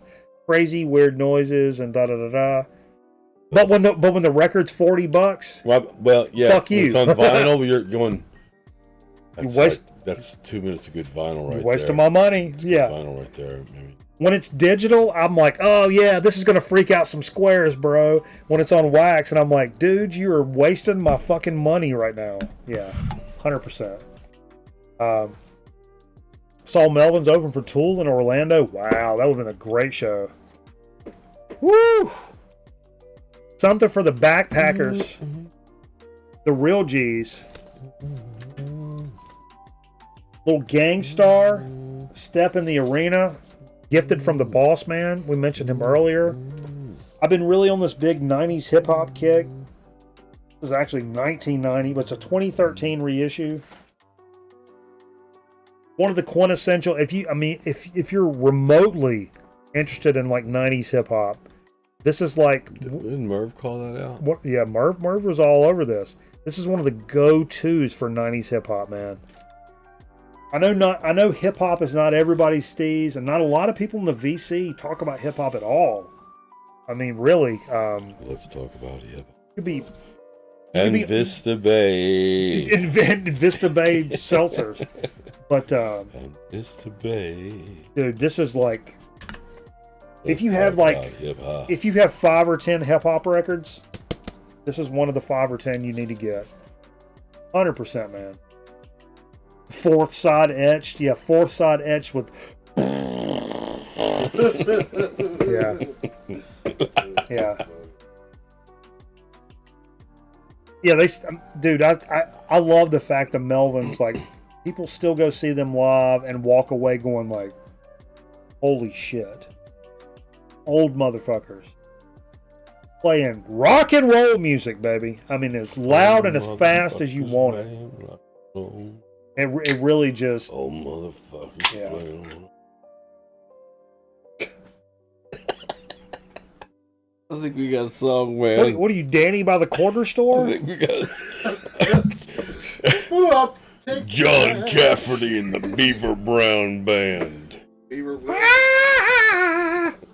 Wrote a little song about it. Like to hear it. Here it goes. Old motherfuckers playing rock and roll music. You know what's really funny? I meant to mention this to you before. You guys know we did this legendary, one of the most legendary videos we did on this channel. Let's get serious for a second. Everybody take a fucking knee. You got a snooze, Steve? Yeah, I'll hook you up. You got one like on you? You don't have to Right stand here, up. man, right here. I got some white over here. No, I make a little variety pack Okay. every day now. You guys into snooze? I got a little variety pack. Let me show you what I got here. Okay. We Because got, I need a snooze for we this. got some I want a actual real one. snooze. Yeah. And then these are Nick patches. I want a real snooze. So pick one. Just take one. Um, And now they've been doused in a little bit of whatever this shit is. whoa, what does that mean? Is that methamphetamines? Because I can't be fucking around. I it's can't- just the I got to take a drug test it's on just Monday. the on Don't put. the on product. You're gonna itself. put. You got stuff in there.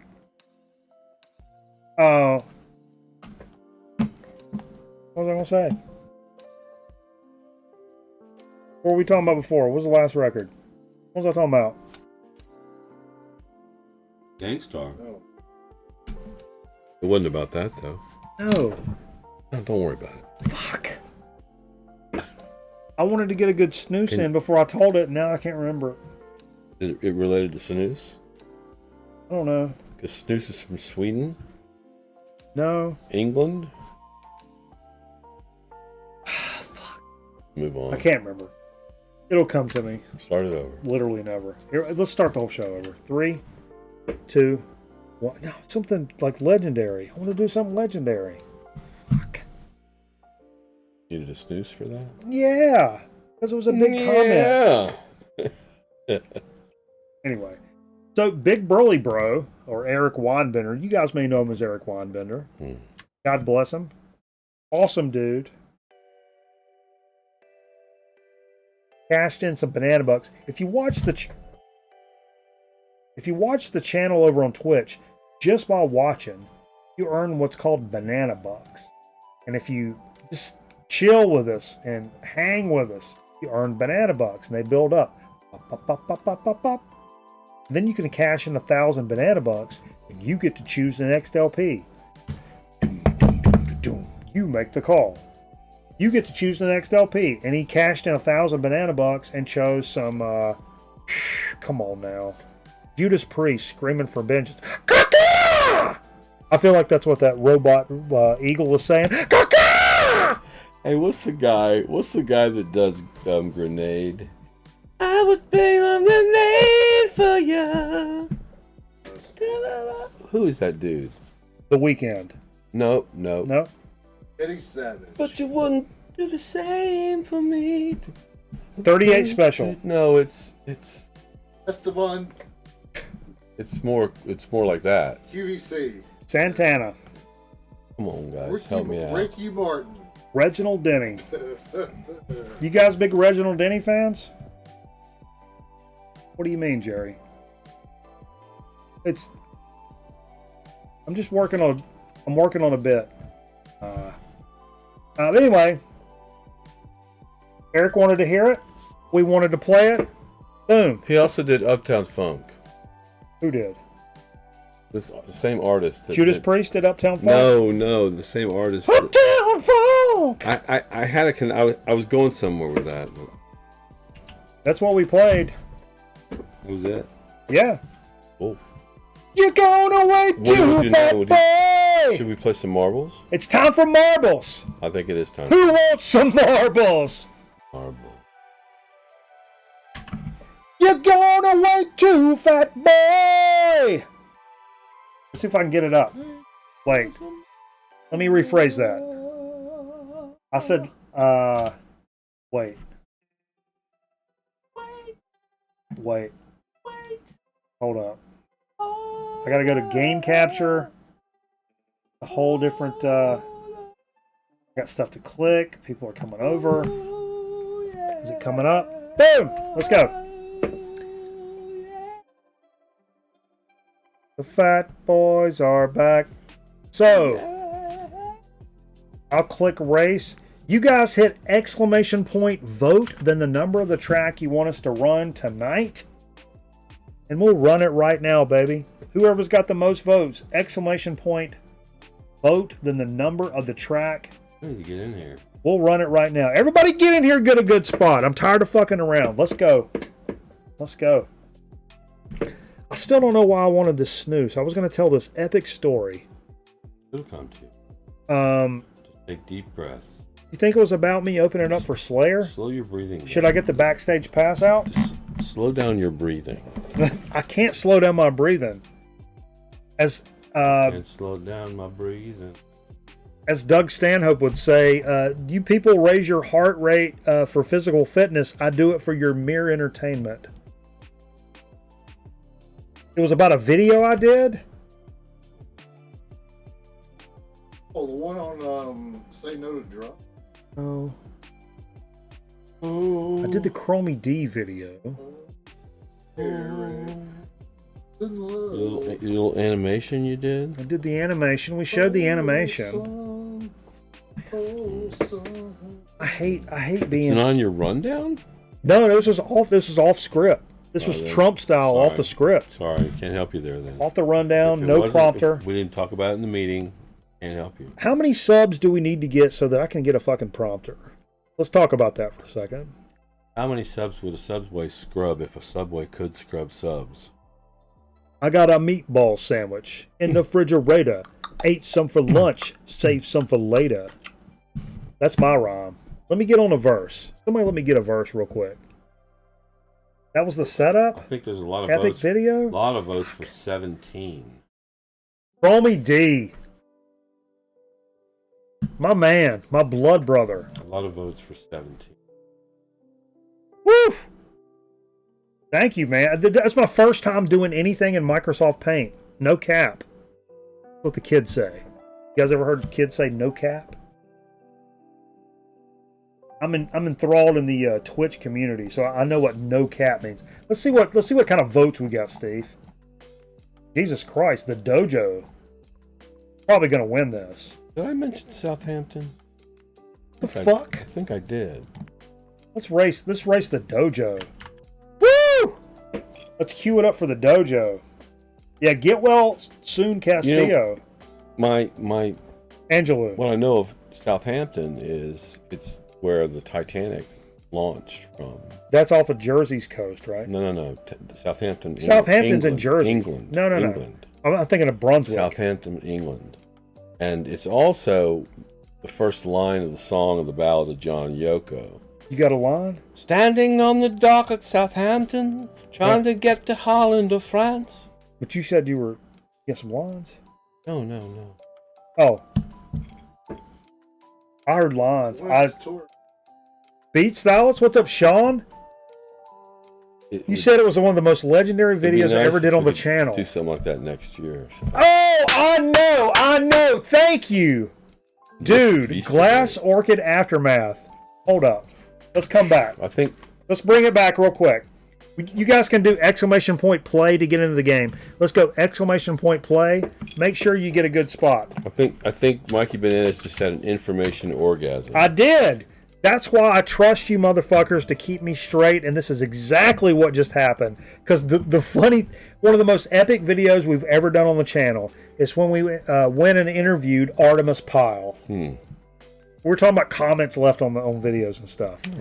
And what I love about that particular video that's different than any other video we've ever done is that we get comments on that video from people that they're not VCers. It's not the VC that's watching that, because it's kind of been on the back burner. And I look and I'm like, oh fuck, it's got like 600 views now. These are like Leonard Skinner fans that are like finding this video, which is kind of what I'd hoped would happen. You know what I mean? And people leave comments as if Artemis Pyle had uploaded the video. And the comments are always like, Artemis, you're my favorite drummer. God bless you and everything you did and the times. I can't believe that you like talking to us as if we're Artemis Pyle. There's like comment after comment that's like that. I fucking love it. That was what I wanted to say. Yeah. Kind of anticlimactic. I don't want to hear about it. No, it's good. I know, it's good. Anyway. That was good. That was good times. Yeah, that was it. And I love you got that record signed. Oh yeah. You had Street Survivors, but it was a reissue. You asked him to sign it, and he signed it, and he said, this is a reissue. He's like, this is not the original cover. And I'm like, the original cover is a plane on fire, and I wasn't gonna bring that. I figured that was crass.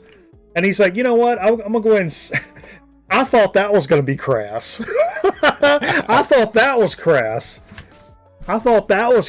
And then he signed it, Artemis Pyle, Rock and Roll Hall of Fame inductee. And then he was, which is awesome. And then he was like, you know what? I'm gonna go ahead and sign this for Ronnie Van Zant too. Ronnie would be cool with that. And he signed it, Ronnie Van Zant, put his little signature on it. And I was like, I thought I was gonna be crass by bringing the original, and this motherfucker has signed Ronnie Van Zant's dead ass name to my record.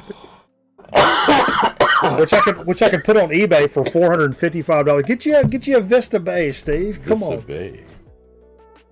No relation to Gomer, 100%. Or who's the Pyle? Uncle Jesse. What was his name? He's a Kentucky colonel, Yeah. All right. I mean, we got 13 people. Fuck that. Get in here, everybody! Exclamation point play. Just type in the chat. You don't do it. I didn't do it yet. Hold on. I'm shutting the whole stream. Don't do it. 13's not enough people. I'm pissed off. Let's go. If you're not entered into this fucking marbles race, we're coming into the holiday season. I'm starting to feel it a little bit right now, and you guys are pissing me off right now.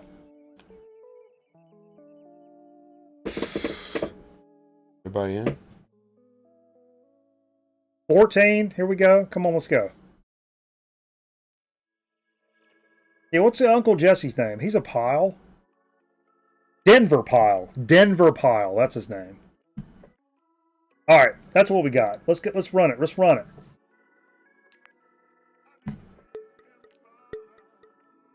Ladies and gentlemen, we're entering the friendly confines of the Dojo Arena here on Marbles on Stream. Nebulous Prowler with the Grown Man Record Night track record of 204. Let's see if somebody can beat the nifty gifter Nebulous Prowler. I highly doubt it. Very highly talented marble individual. What's going on here? I feel like the marbles are moving, and I can't see him. Wizard's up top. How did Wizard get up top? He's still just hanging there. He's hanging around. Oh, he dropped down. He's way behind. Oh, but Big Burly Bro is way... Look at this. Way down here. Somebody's right on his tail. It's Bill's Box of Sound. Bill's Box of Sound coming up hard. Look at that bamboo. Nice move right there, Eric. But Bill also made the move. Look at that. Bill's right on his tail. Can he take the lead? Yeah, Can Bill take the lead? Fighting it out. Through the whoop-de-woos here? Fighting it out. Fighting it out. No. Eric's making power. Oh! Coming in from the side. From the side. The loop-de-loos there.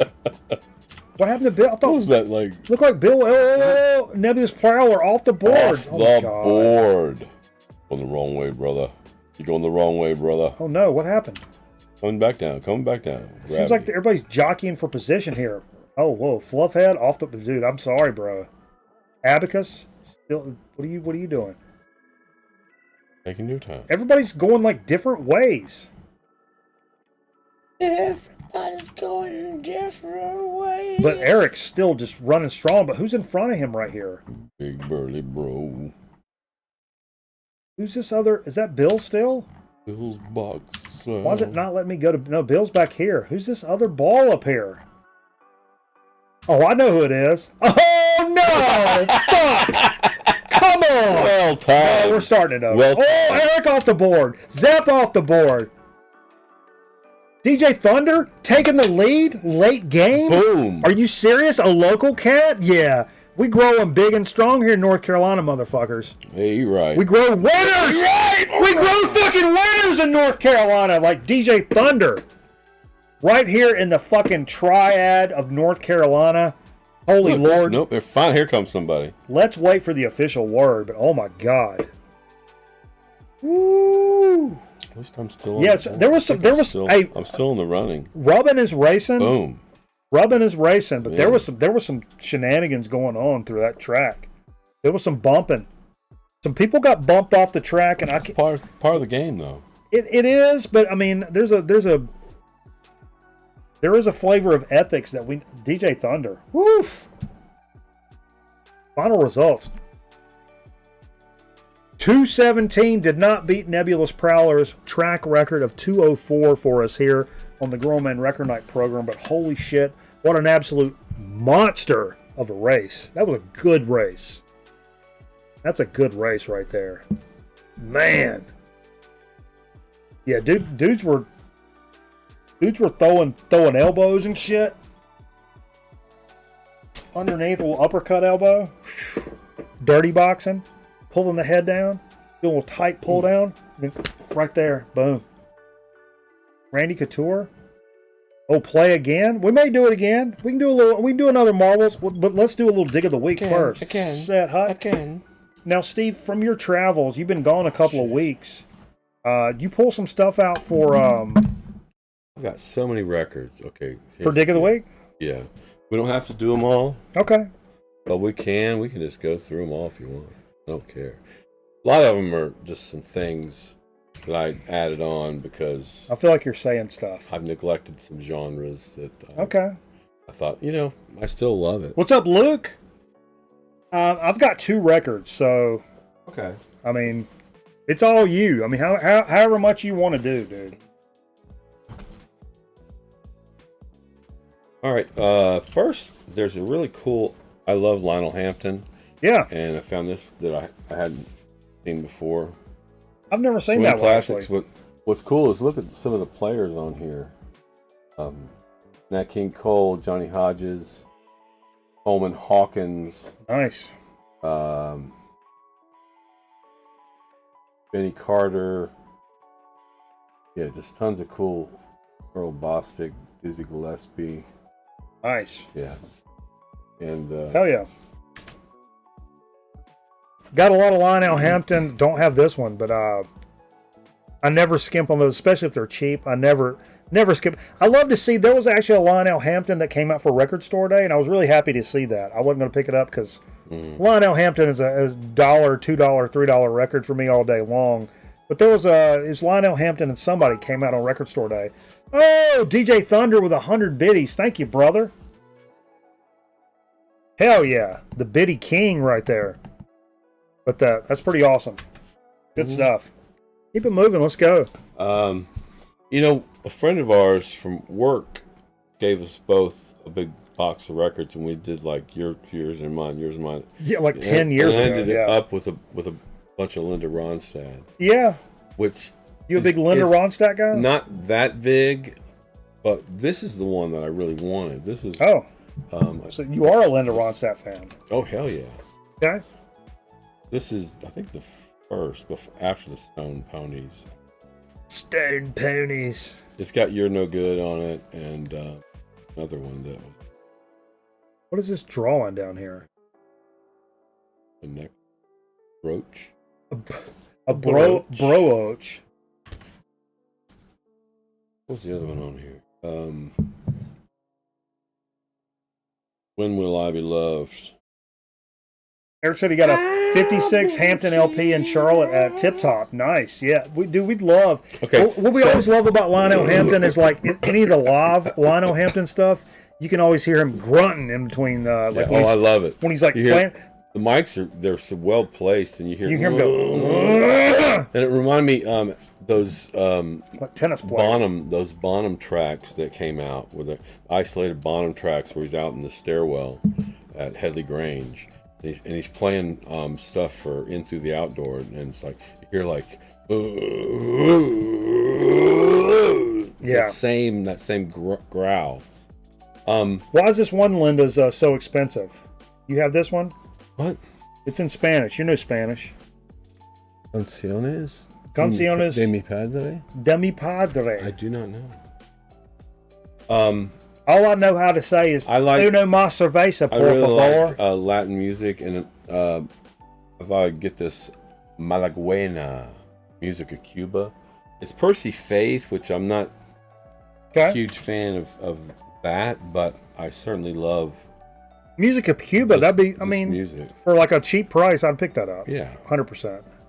exactly. Holy shit, that one he's talking about is like $75 on Discogs, that Linda Ronstadt. That's Oh, wow. crazy. That's crazy.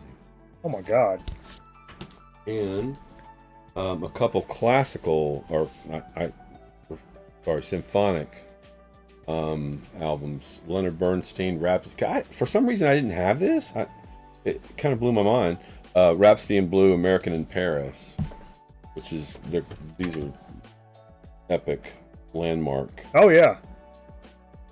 Really, I don't have that. I don't have that. It either. sounds great too. Yeah. Some of those On old records Columbia. like that, like the fidelity supersedes the. Even if it's not your genre of music, for me it does. And Even if it's not your like meat and potatoes of the genre that you go for, but the fidelity of the records kind of supersedes that sometimes. It's just a fun listen to hear something that sounds so good. You know what I mean? Yeah, and my favorite symphonic is the 20th century, and this is Stravinsky, Schoenberg. You getting all stuff, fucking highbrow and shit on us this week, Steve. which is just killer stuff. Igor Stravinsky. So, like I say, I've neglected my symphonic. Yeah. I mean, I've got a killer collection. we would be quick to call Including that. stuff that used to belong to the first chair violin player for the Savannah Symphony. Mm. His record. You know, it's funny because we would be quick to call a lot of that stuff like kind of baloney stack music, but it's really not. Really good music. Here's another. This almost looks identical to the one I showed. This another record from the same, like a Capitol label. It's called Creative Products, and it's like it's just a big band compilation. This was another in that same vein, but it had different songs on it. So it was, I think it was a yard sale. I picked this up. Long hair music. New 2 O'Clock Jump. Harry James, Glenn Gray, Ray Anthony, Stan Keaton, Les Brown. Kind of stalwarts of the genre in there. Okay. I may have shown this, but for some reason it's in the pile of stuff that I haven't shown. And Okay. it's Dylan's Another Side of Bob Dylan. Oh yeah, I've got that one. And it's a really good copy. Hell yeah. Where'd you pick this up at? Look on the back. Like in an actual Look on record the back. store? Does it have Oh, that's Underdog. Underdog. Yeah. Yeah. VG he says, but it's got a nice price on it for a VG copy of that. Sounds great. For like an OG. Yeah, this is an original pressing. VG 64. So yeah. And when Jonathan grades something as VG, it's I trust him more than anybody. if he grades it on this VG, planet. anybody on Discogs would call it VG Plus because he's so afraid that somebody's going to be like, that guy over there at Underdog Records, he calls shit VG Plus, and that shit had a pop on it, and man, fuck that guy. And it's the main reason I bought this album is because it's got Chimes of Freedom on it, and I cover that. Stravinsky is no armored saint. Tell you that. Chord of the night. Chord of the night. Okay, now I've got 2 more, and they are bangers. Okay, you mean do mine instead? You do yours, and we'll come back because I told you was going to have Dig of the Week. So I wasn't going to do any records this week.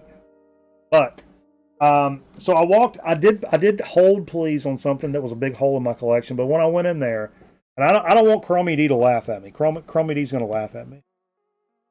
But I've always passed on this band before for $10 or $12, and I'm like, nah. And I've $6 or $7, and I've kind of sampled it, and I'm like, nah. But this was like $3.99, and I was already in there to pick something else up. And I know it from being on the. If you guys have ever seen the movie Gummo, the retard chick in Gummo is wearing a shirt of this band, and this literally why I know this band. Some of you guys a little older than me grew up with them, and you know about them, and you hate them because they're corny or whatever. Any guesses? Any guesses? Somebody's seen the top. Somebody has seen the top right here and knows. If Nate's in here, he already knows. Sweating to the oldies? No.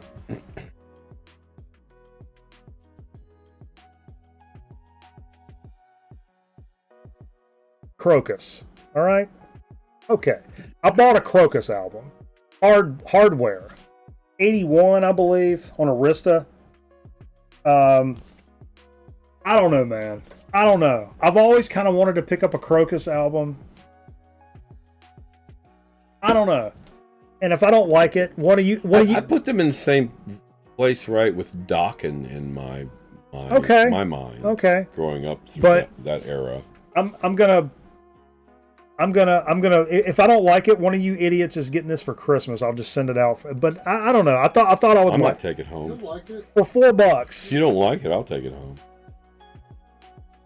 You love Crocus? Hairy-chested metal. See, if Chromie likes it, now I like it even more. Hairy-chested. I got Bush City. I shave my Bush City though. I shave it down. Sometimes I get hairs on my nipple that is like all right, stop, knock it off. 2 feet long. Knock it off. Knock it off. Now go behind iRock Z. That's quote of the night. Yeah, what I sampled, I really liked, but I mean, I really know if you guys have ever seen the dude, it was $3.99. Look at this record, Steve. I know you guys. This won't translate. Not the best Crocus. I don't know where this falls in their discography, but look at this record, Dave. I'm in. It's not $3.99 because it's like you can't see it because of all the snow, but it's not $3.99 because it's like busted or nothing. It's just you know. This is so weird though. Look on the back, the picture on the back. I just showed it. Yeah. Did you show how they're touching each other? Oh, they're touching each other. Oh, what is that? It's like they're modeled to do that. Look, who the hell's idea was this? That's got to be satanic. There's got to be some kind of message they're doing. What is going on? Look at this. Look at their hands. That's so weird. And the one guy, so weird. The one guy on the right was like, "Nope, I'm not fucking doing that shit. Fuck that. I'm not wrapping my hands around another dude's waist." That's so fucked up. Oh. That's worth the record. That's worth $3.99. Are you kidding me for that? I'm stoked to pick it up. Woo! But what I really, I actually pulled the old hold please for a record. You know, I picked up please. I picked up that Motorhead last week, the live shit in Madrid, which is killer, man. And this is a major hole in my collection. Couldn't believe that I haven't owned it. It's one of those records. I told Steve this earlier. This has happened several times to me. The first thing that comes to my mind is Minutemen double nickels on the dime, where I'm like, yep, I'm gonna go buy that. The My local record store, Underdog Records, has had this reissue for ever, months, years. $25 all day long. And I went in there to pick it up. It's gone. Can't find it. Hey, what's up with the I even asked Jonathan, hey, can you get this again or whatever? And he's like, oh, it's like out of print. I go online and look. That same reissue that was $25 is now like $60, $70 on Discogs. Like, what the fuck's going on? It's SST. Something is going on with SST, guys. By the way, if you guys are SST like punk guys, there's something weird going on. They're not reissuing stuff. Stuff's not getting filtered out like it was. COVID, pressing plant problems. Some business dealings going on. I don't know. But stuff is not getting like filtered through the record stores like it was. Because that stuff was all day long. Anyway, this was one of those. I wanted to come in and pick this up like later. A reissue that had been around forever, $20, like $21.99. I come in to buy it several times. Gone. I look at other record stores. Gone. It just doesn't show up. Turns out, I think it was because another reissue came out. It's like half speed mastered or whatever. Way more expensive. But anyway, the 2020 reissue of Ace of Spades came out. Yeah. Never owned this in any form. Cassette, CD, 8-track, nothing. I've never owned this record. Digital. Never owned this record in my fucking life. Can you believe it? I had to remedy. It's essential. You're right, Nebulous Prowler. It's essential. It really is. And $13.99 for this reissue from 2020. And I dropped the old hold please on the Facebook page and had to go in and buy it. And that's why I picked up the Crocus album, because it was in there when I had to pick it up. When I went to go pick it up. And anyway. Pick it up. Just pick it up. Cool, man. Put it on the truck. Pretty cool, man. Yeah. I'm doing Ace of Spades. So, this first one, I got at Hippo a couple days ago. It's My Morning Jacket. It's the self-titled. Dude, they had a couple of used My Morning Jackets in there. It's like their like 9th album, but they're and it's cool, like orange and blue, I think. Really, really bright. Hippo has really a couple cool. of used. It's kind of mellow, but it's got a lot of cool like vibe to it. Hippo's got some used My Morning Jacket in Winston. Yeah. I saw it today. I was going to send you a Texas message. That's where I got this. And last but not least, I guess I had some money to spend. Because I like to check to see. I know Patrick, he's a huge like Steven Wilson Porcupine Tree guy. Yeah. I've got most everything I need, but there's a few Steven Wilsons and a couple Porcupine Trees still out there. But I picked up the. Didn't that My Morning Jacket just come out? We had a question. I got it used. It was used, but year on it. This is the Raven That Refused to Sing. Oh, I don't know this one at all. Is this Porcupine Tree? No, or this is Steven Wilson. Oh, little Steven Wilson jam. It's really cool. Really cool. When did this come out? He's got let's see. Third studio album. 2013, maybe? It's the third studio album from Steven Wilson. That's what that says. Progressive Album of the Year 2013. That's what I said. Yep. And all these sound fantastic. None of these records come out that sound shitty. I mean, you never have to worry about Steven Wilson or Porcupine Tree shit. Like really originals or reissues. K-Scope in general has kind of that sound. These never sound bad. You never have to worry about that shit. 100%. 100%. Hell yeah. So those were my digs. You guys want a little bonus marbles? A bonus marbles? Come on. We've earned it, for sure. What are we gonna do in Chip Chat? I got a surprise for y'all. Oh yeah? Jay, I'm glad you're still here. You're not allowed to leave. I'm glad I'm here. You're not allowed to leave because exclamation point vote. I've got a surprise for everybody, including these two cats. Shit! Let's go! Exclamation point vote and then the number of the track. While we're looking at that, look at that My Morning Jacket. See when that came out. What? Merv says marbles and a shot. Oh, Jay don't need a I shot. don't know. Fuck. Jay's got to get up and decorate a tree. Oh, wait, that's me. This one? Exclamation point, vote, then the number of the track, please, folks. This is 2021. 2021. Yeah. So it did just come out. That's awesome. You love to pick something up like that used, where somebody bought it and then they got it and was like, oh, that's not what I thought it was going to be. And it had a download code and it still had an active code. A little DC in it? Yeah. Okay. I'll hook you up. Drop it. Give the code away for the winner of this marbles game.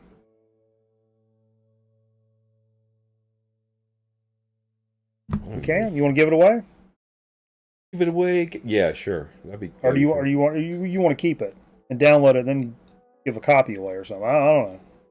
I don't want to speak for Steve. No, I'll give it away. Speak for Steve, because we'll drop it. We'll drop it right now. Record night. Go Aftermath. Thank you for following the program. We appreciate you. Thank you so much, dude. Thanks for the follow. Always appreciate the follows over on Twitch, man. This is my retirement program.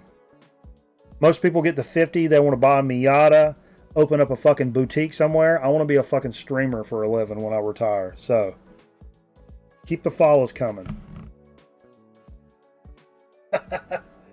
All right. All right, let's see what's let's see what's going on here. What are we running? Mountain Mingle's got 2 votes.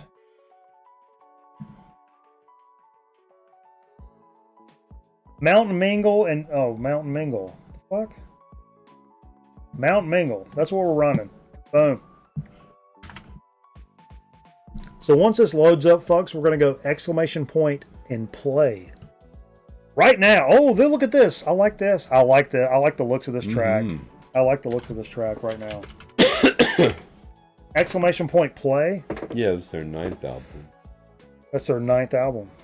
Let's get in here, folks. You get a good spot. The quicker you load into the game, the better spot you get. Everybody wants to be on the pole.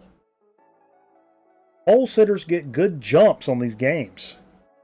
A lot of folks don't realize that. I don't say that out loud a lot, Steve, but the quicker you get into the game, the better spot you get, the more likely you are to get a good head start. Get in there with a good head start and just pace yourself. Pace yourself. Don't pace yourself. You go all out right out of the gate. I did that in the state finals. Ran track? I made the finals. Yeah, I was a half miler. Ran track? And I busted out, and I was in the lead after half the race. 800 meters. So you pull a Michael Scott? 400 meters in, I was in the lead, but I had spent a lot of my gas I needed for the next half mile. Or the next quarter mile. You stopped a quarter mile in and threw up your... I didn't stop. I ended up 8th. You puked so I was up your... 8th. I was 8th in the state, which is pretty freaking awesome. You puked up your fettuccine Alfredo halfway through. I was in high school. I was 260 pounds. I was just over a 5 in the 40. The brothers on the track team called me Speed. You know, my dad played the Negro. They also call me Fingers because I got toes that are like fingers. Like these are my toes. You know, my dad played the Negro Leagues. They called him Soda Cracker. Soda Cracker. He pitched in the Negro Leagues. They call him Soda Cracker. He was a cracker. Yeah, well, we don't say that. That's inappropriate. They called him Soda Cracker. I remember my dad telling me that story when I was like 5 years old. Soda Cracker. Was he wearing his polyester shirt? Velour shirt. What y'all's thoughts on velour? All right, let's run this race. We got 12 people entering. God, I'm pissed off. That's all right. Velour's New Jersey Mafia. That's my dad, except South Carolina. But yeah, Am I still in this game? too late. No, it's not. Yeah, It is too late. It is too late. Damn it. Here we go. You bastards. Look at this. I was distracted. I love this art style, though. Look at this. Somebody else. Oh! Somebody else did. Mr. Bizarro! The hell did Aaron come from? Baby. Trying to do a little sneaky on us. Oh no! Is DJ Thunder gonna win 2 in one night? Are you? It's like he's like turning into freaking Richard Petty. This is like there's no competition. This is cell shaded. He has no competition. This art style is cell shaded. This is like comic book cell shaded stuff. Look at that. Yeah, nice.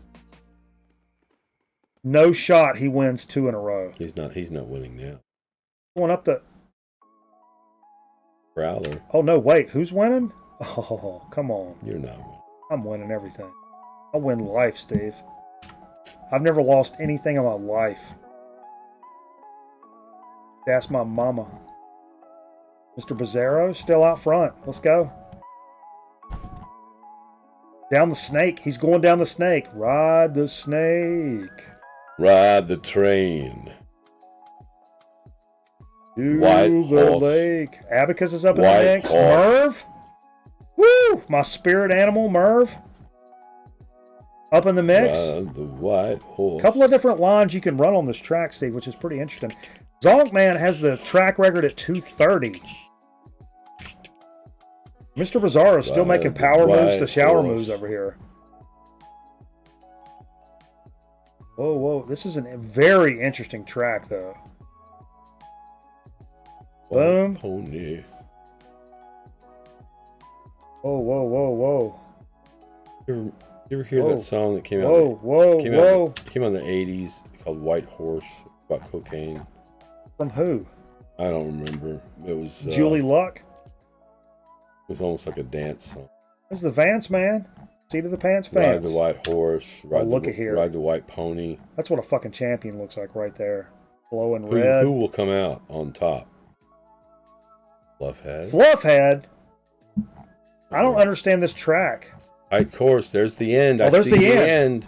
We're coming down. It's going to be close, y'all. It's going to be real close. There's Bill! There's Bill! Who hung up there? Oh, let's wait for the official word. Somebody hung up. That was close. Close race. Bill snuck in there at the end. Where the hell was he at? Is there replay capabilities? I don't know. You need to look into that. I'd love to see a replay on that. Exclamation point replay. I guess I should be shooting it with my phone and then just go straight into Action Director and make like a clip. Holy shit, though. Look at this. Bill's Box of Sound. Woo! Talk about a stalwart of the VC. You guys are not subbed to Bill's Box of Sound. What the fuck's wrong with you? Did he beat 233? Oh, 3 seconds off the Zonk Man's track record. That's close. That's close. Steve? Real close. Close. I didn't, last week wasn't, I didn't switch the commercials. I wasn't here last week. You can tell us the story. I'll switch them now. I'll play. No, Steve. Take it. Hey kids, it's free. It's got to no. Brand new It's got to be a rock Christmas song, sticker book. Steve. Just look at all the fun you can have during Christmas.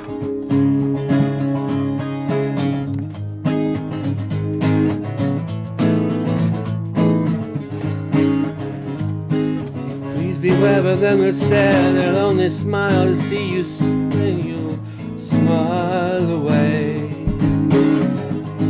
Won't you see where they have been to when the earth just won't seem worth your night or your day? Please hear what I say. You done? One more. Okay.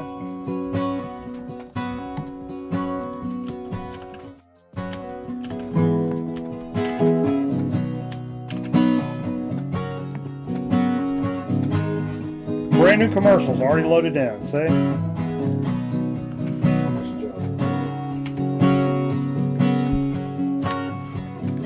All right, you guys stay tuned. We're going to come back with a So to Speak and Chip Chat here momentarily. God bless all you guys. Happy holidays to everybody. Woo! Having a great time tonight, man. Great time. So stay tuned right here with us, and we'll be right back here in just a minute. on this ball buster episode of Grown Man Record Night.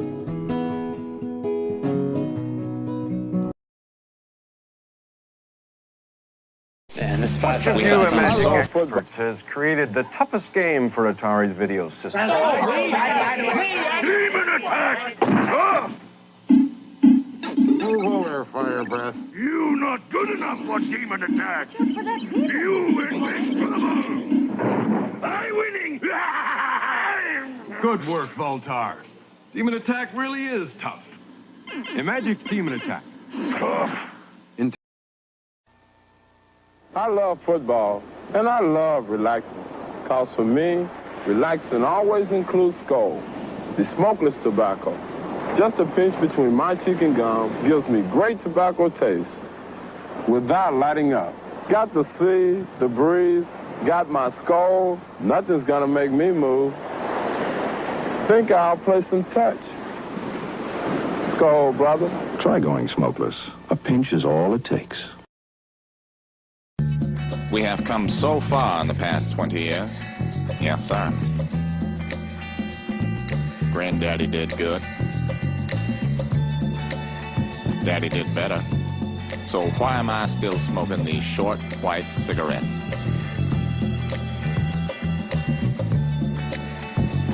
Yeah.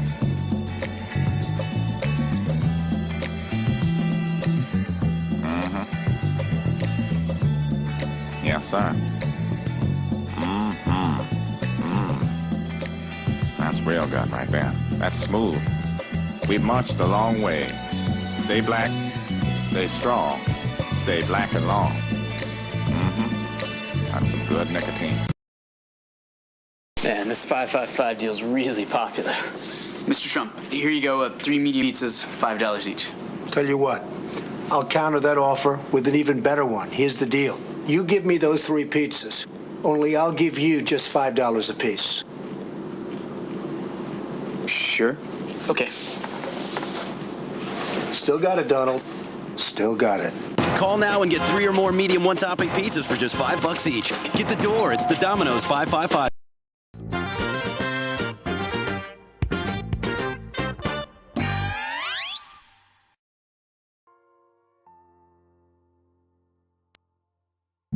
Everybody, welcome back to Grown Man Record Night. Steve's still not back. He's not peeing. He's misplaced something important. Big surprise? Yeah, I told you guys. Yeah, you let us into like a days ago. I said I had a surprise. Yeah. Find the fucking now. Did you bring it over here tonight? Yeah. In fact, I out of where it was.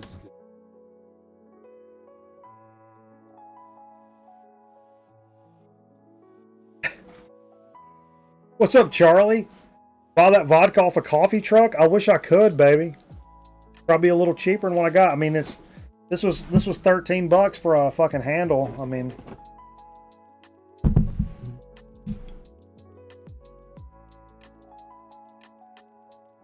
no idea. maybe it'll come to you. One more quick. Okay, Steve's gonna take one more quick look. You guys can look at my face. I still got that snooze in. Good snooze. Charlie, what's going on with you, baby? You doing all right? Another Canadian brethren? Woo!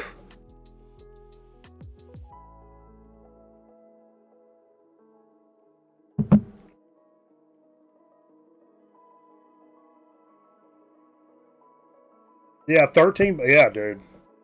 Fucking half gallon of pop off, $13. You look in your bag, Steve? You look in the fridge? I don't even know what he's looking for. Should be some other stuff I wanted to tell you guys.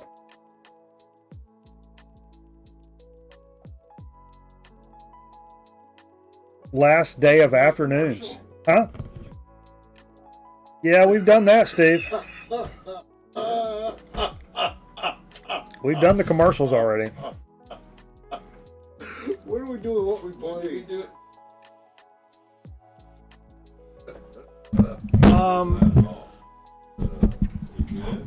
Yeah, there were good commercials. Steve's all messed up.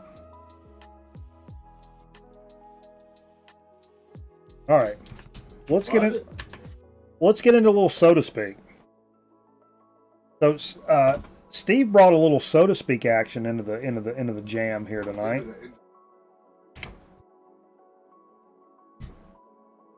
So what do you have for us for so to speak, Steve? Oh, it's an oldie but a goodie. We've done it before. Dude, one of the best of all my time. favorite ginger ale. Yes. Blenheim's. Yes. And this is the Blenheim Hot. And where's Blenheim's out of? Dillon, right outside of Dillon, South Carolina. Where my daddy's from, down in South Carolina, old Dillon. I don't think they I'll switch hats. They no longer use the water from that well. I don't think, but that was the key to their ginger ale was that water. And this is amazing. So why don't you take the first swill? Yeah. So if you guys have never had Blenheim's, now, but show the cap. Where's that cap at? There's 3 caps.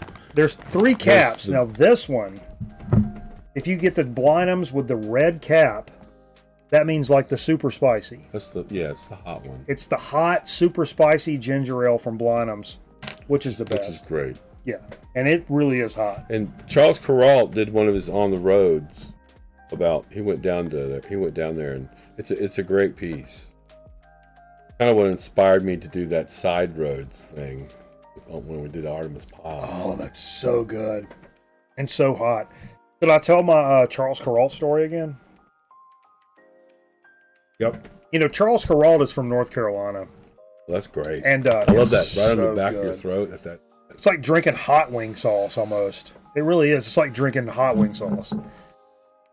But I'm not really proud of this, but it is a story.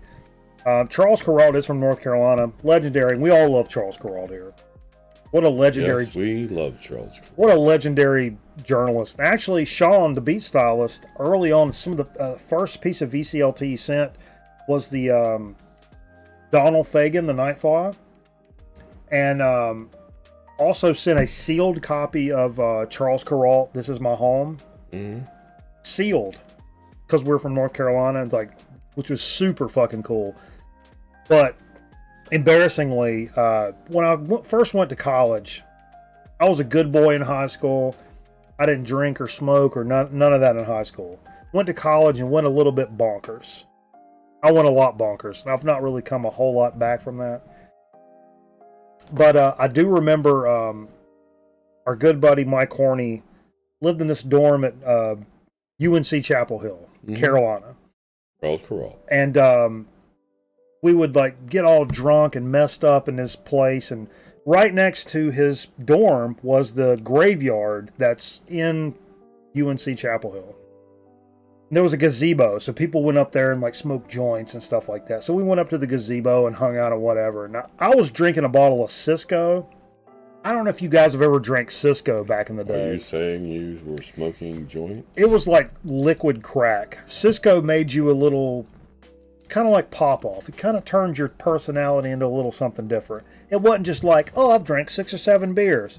No, it made you all of a sudden be like, what are you looking at? You want to fucking fight? You were like, dude, we rode over here together. You know, Cisco was one of those things. But anyway, tequila, a lot of people say tequila's like that. But anyway, so we're over there in this graveyard getting all messed up. And I've turned up this bottle of Cisco. And somebody in our little group is like, hey, look, man, there's Charles Kuralt's grave. And it really was. It was Charles Kuralt's grave. And everybody was like, oh, man, he's such an amazing journalist, and everybody loves that he's from North Carolina. And what do I do at 18 years old? I kill the bottle. And I look down and I go, fuck that motherfucker. And went, whoopash! And smashed a bottle of Cisco over Charles Kuralt's grave. Literally on his gravestone. Wow. Yeah. I was not. Is this past the statute of limitations? 1995. I think so. It really messed up. And I love Charles Kuralt. I was just doing it for a, Makes a great story. I was doing it for a reaction. We would poke into your inner thoughts on that and how it makes you feel. There was a bunch of chicks there, and everybody was like, "Oh my God, Jesus Christ!" So how does that make you feel now, though? I felt kind of bad. I feel kind of bad about it now. Actually, I feel quite bad about it now. At the time, I looked like the crazy, badass metal guy that. Steve Fever nailing the interview. Back to you. Yeah. Anyway. But yeah, Blinums. Love it. That's about as good as it gets. Love it. My mouth is kind of on fire. It's actually on fire. I'm telling you, it's like eating hot wings. Is on fire. Have you guys ever had a ginger ale so hot that it's literally like sucking on hot wing juice? Wings, yeah. Yeah. It leaves that same type of kind of almost vinegar, like. It leaves that residual in your mouth. Like minutes later, it's still kind of just like vibing there. So but anyway. here, this is another. We did a weird foot. We did Funyun. Yeah. Rough like a ruffled chip that was a Funyun. Oh, kind of like the mix up, yeah. It was really good. You remember that? Yeah. So here's another, which I'm really excited to try tonight. Okay. This is the Lay's Cool Ranch Doritos. Yeah, whoa, Lay's Cool Ranch No. What? Yeah, man. Lay's Yo. Cool Ranch Doritos. Yo.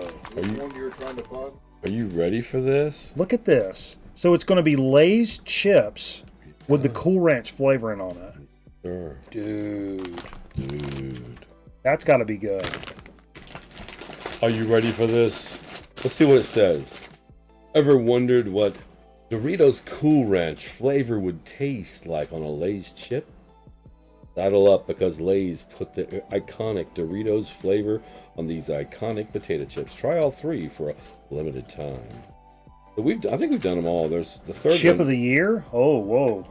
I can't read that. It's too small. Wizard is knocking a little chip of the year action on this. Well, we haven't tried it yet. I tell you, that other one was really good. Merv says those are banging. Oof.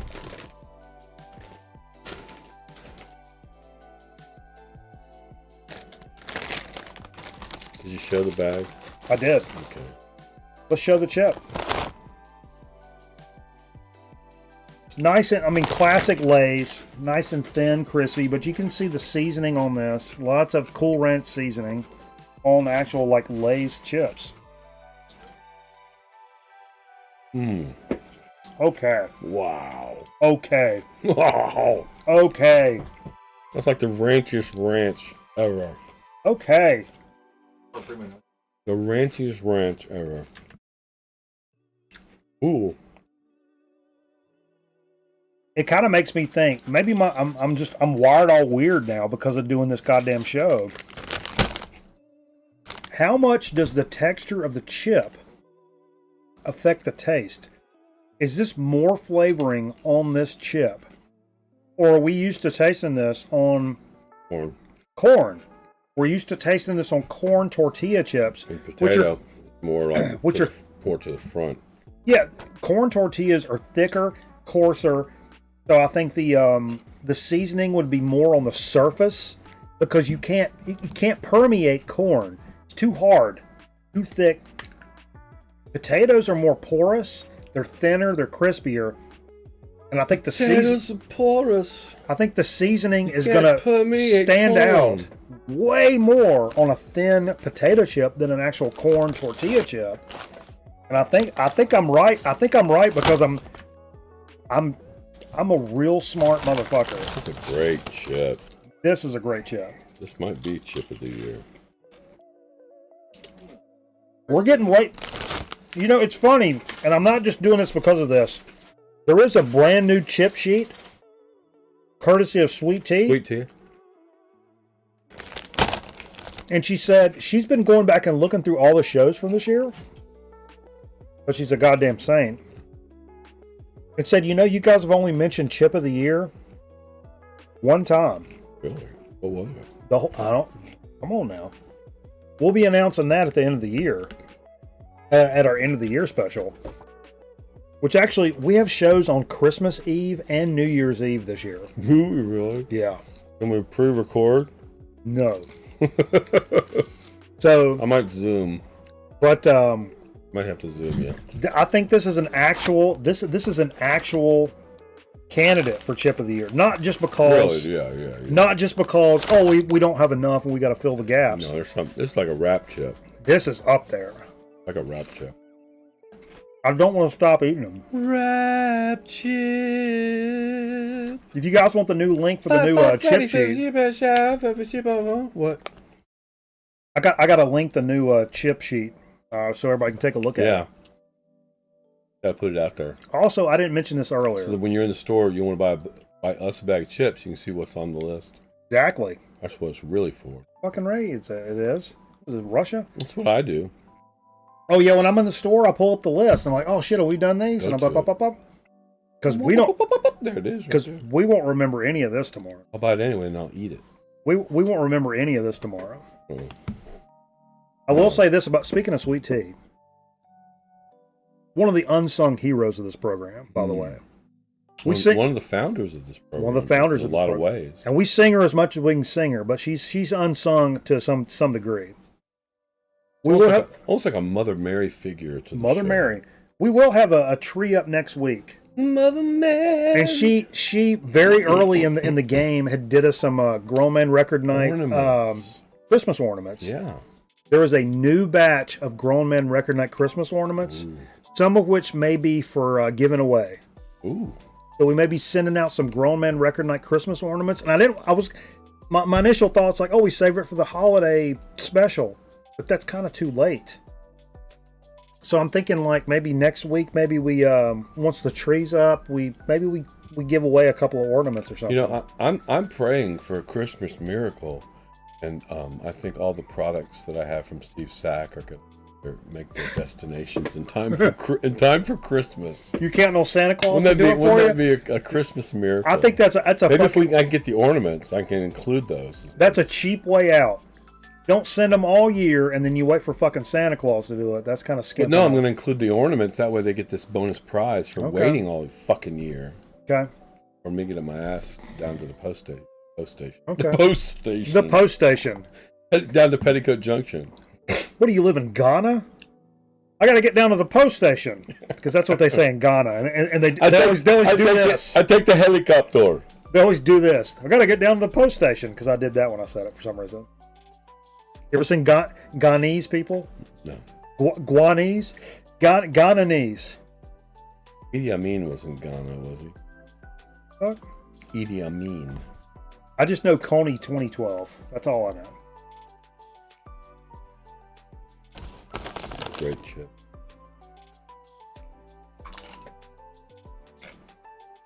So, to re-emphasize, yes, we'll go out with sports. Let's re-rack. You guys get ready tomorrow. Ball game time. The SEC championship game is at 4 o'clock. I'm sure there'll be some pregame stuff. If you have the SEC network, you'll see all kinds of cool shit. Let me ask you this. We'll do some Paul Feinbaum in there. Let me ask you this. Yeah. How, like, when you're watching a game, you're really into it. Like, it's your game. It's your like championship game. Are you really into the announcers? You like hearing what's like? I like them to be knowing what the fuck they're talking about. Well, I personally, especially football, I don't like announcers. Right. John Madden's gone. I don't give a fuck. If it's not Pat Summerall and John Madden, I really don't care. So what we do here around here a lot is But this will be, because it's the SEC, it'd be Gary Danielson. Yeah. And that other dude. So we put on a lot of music and while we're watching sports is what we do. I'm cool with that. Okay. Another idea, and I'm just throwing this out there. We do a show? We could do a show. Or just go stream it. Whatever. We can't stream the actual game. No, we'll stream what we're doing in here. We could stream our reaction to the game. So you guys could come in and watch the game with us. You got it on your TV, we got it on our TV. You're seeing our fucking idiot faces. We'll just show, don't you have like game VHS movies about football, and we'll just show those. Yeah, we do, but I mean, we don't want to show that. We could just show us like this, but we're watching football. You guys are watching football, and we talk about it as it's happening. Let's talk about it. It's a possibility. So tomorrow afternoon, I'm telling you guys late because I mean, not everybody's still in here that was in here when we started the show. Fucking 2 hours and 44 minutes ago. Yeah. I'm kind of teasing this out. We could do a little show tomorrow afternoon while we're watching the game. I don't know. It's possible. Hey, you guys come if you're not following us on Twitch. I know Twitch is a scary universe for some of you boomers. Come over to Twitch, drop us a follow. We're gonna play some more record albums over here right now. Couple can't get too long in the tooth. Got to get into bed a little bit quicker tonight than normal, but we are going to play some more. We're not done. So come over here and listen to a couple of the things that we pulled out for Digs of the Week tonight. We're going to play them right now. Right here, right now. But I do want to say, man, I really appreciate all you guys hanging out with us tonight. It's been a fun show, a little bit earlier than normal. All the gifted subs, the commitments, the recommitments, the continued support of the channel. We really, really do appreciate all that premium gas you guys give us each and every week. I'm telling you, man. It really means a lot. I'm telling you.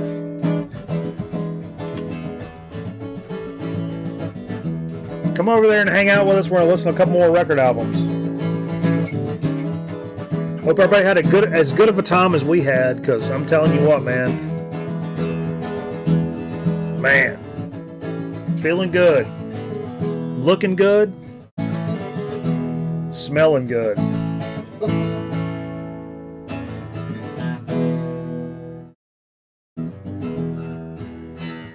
You're going away too, fat boy!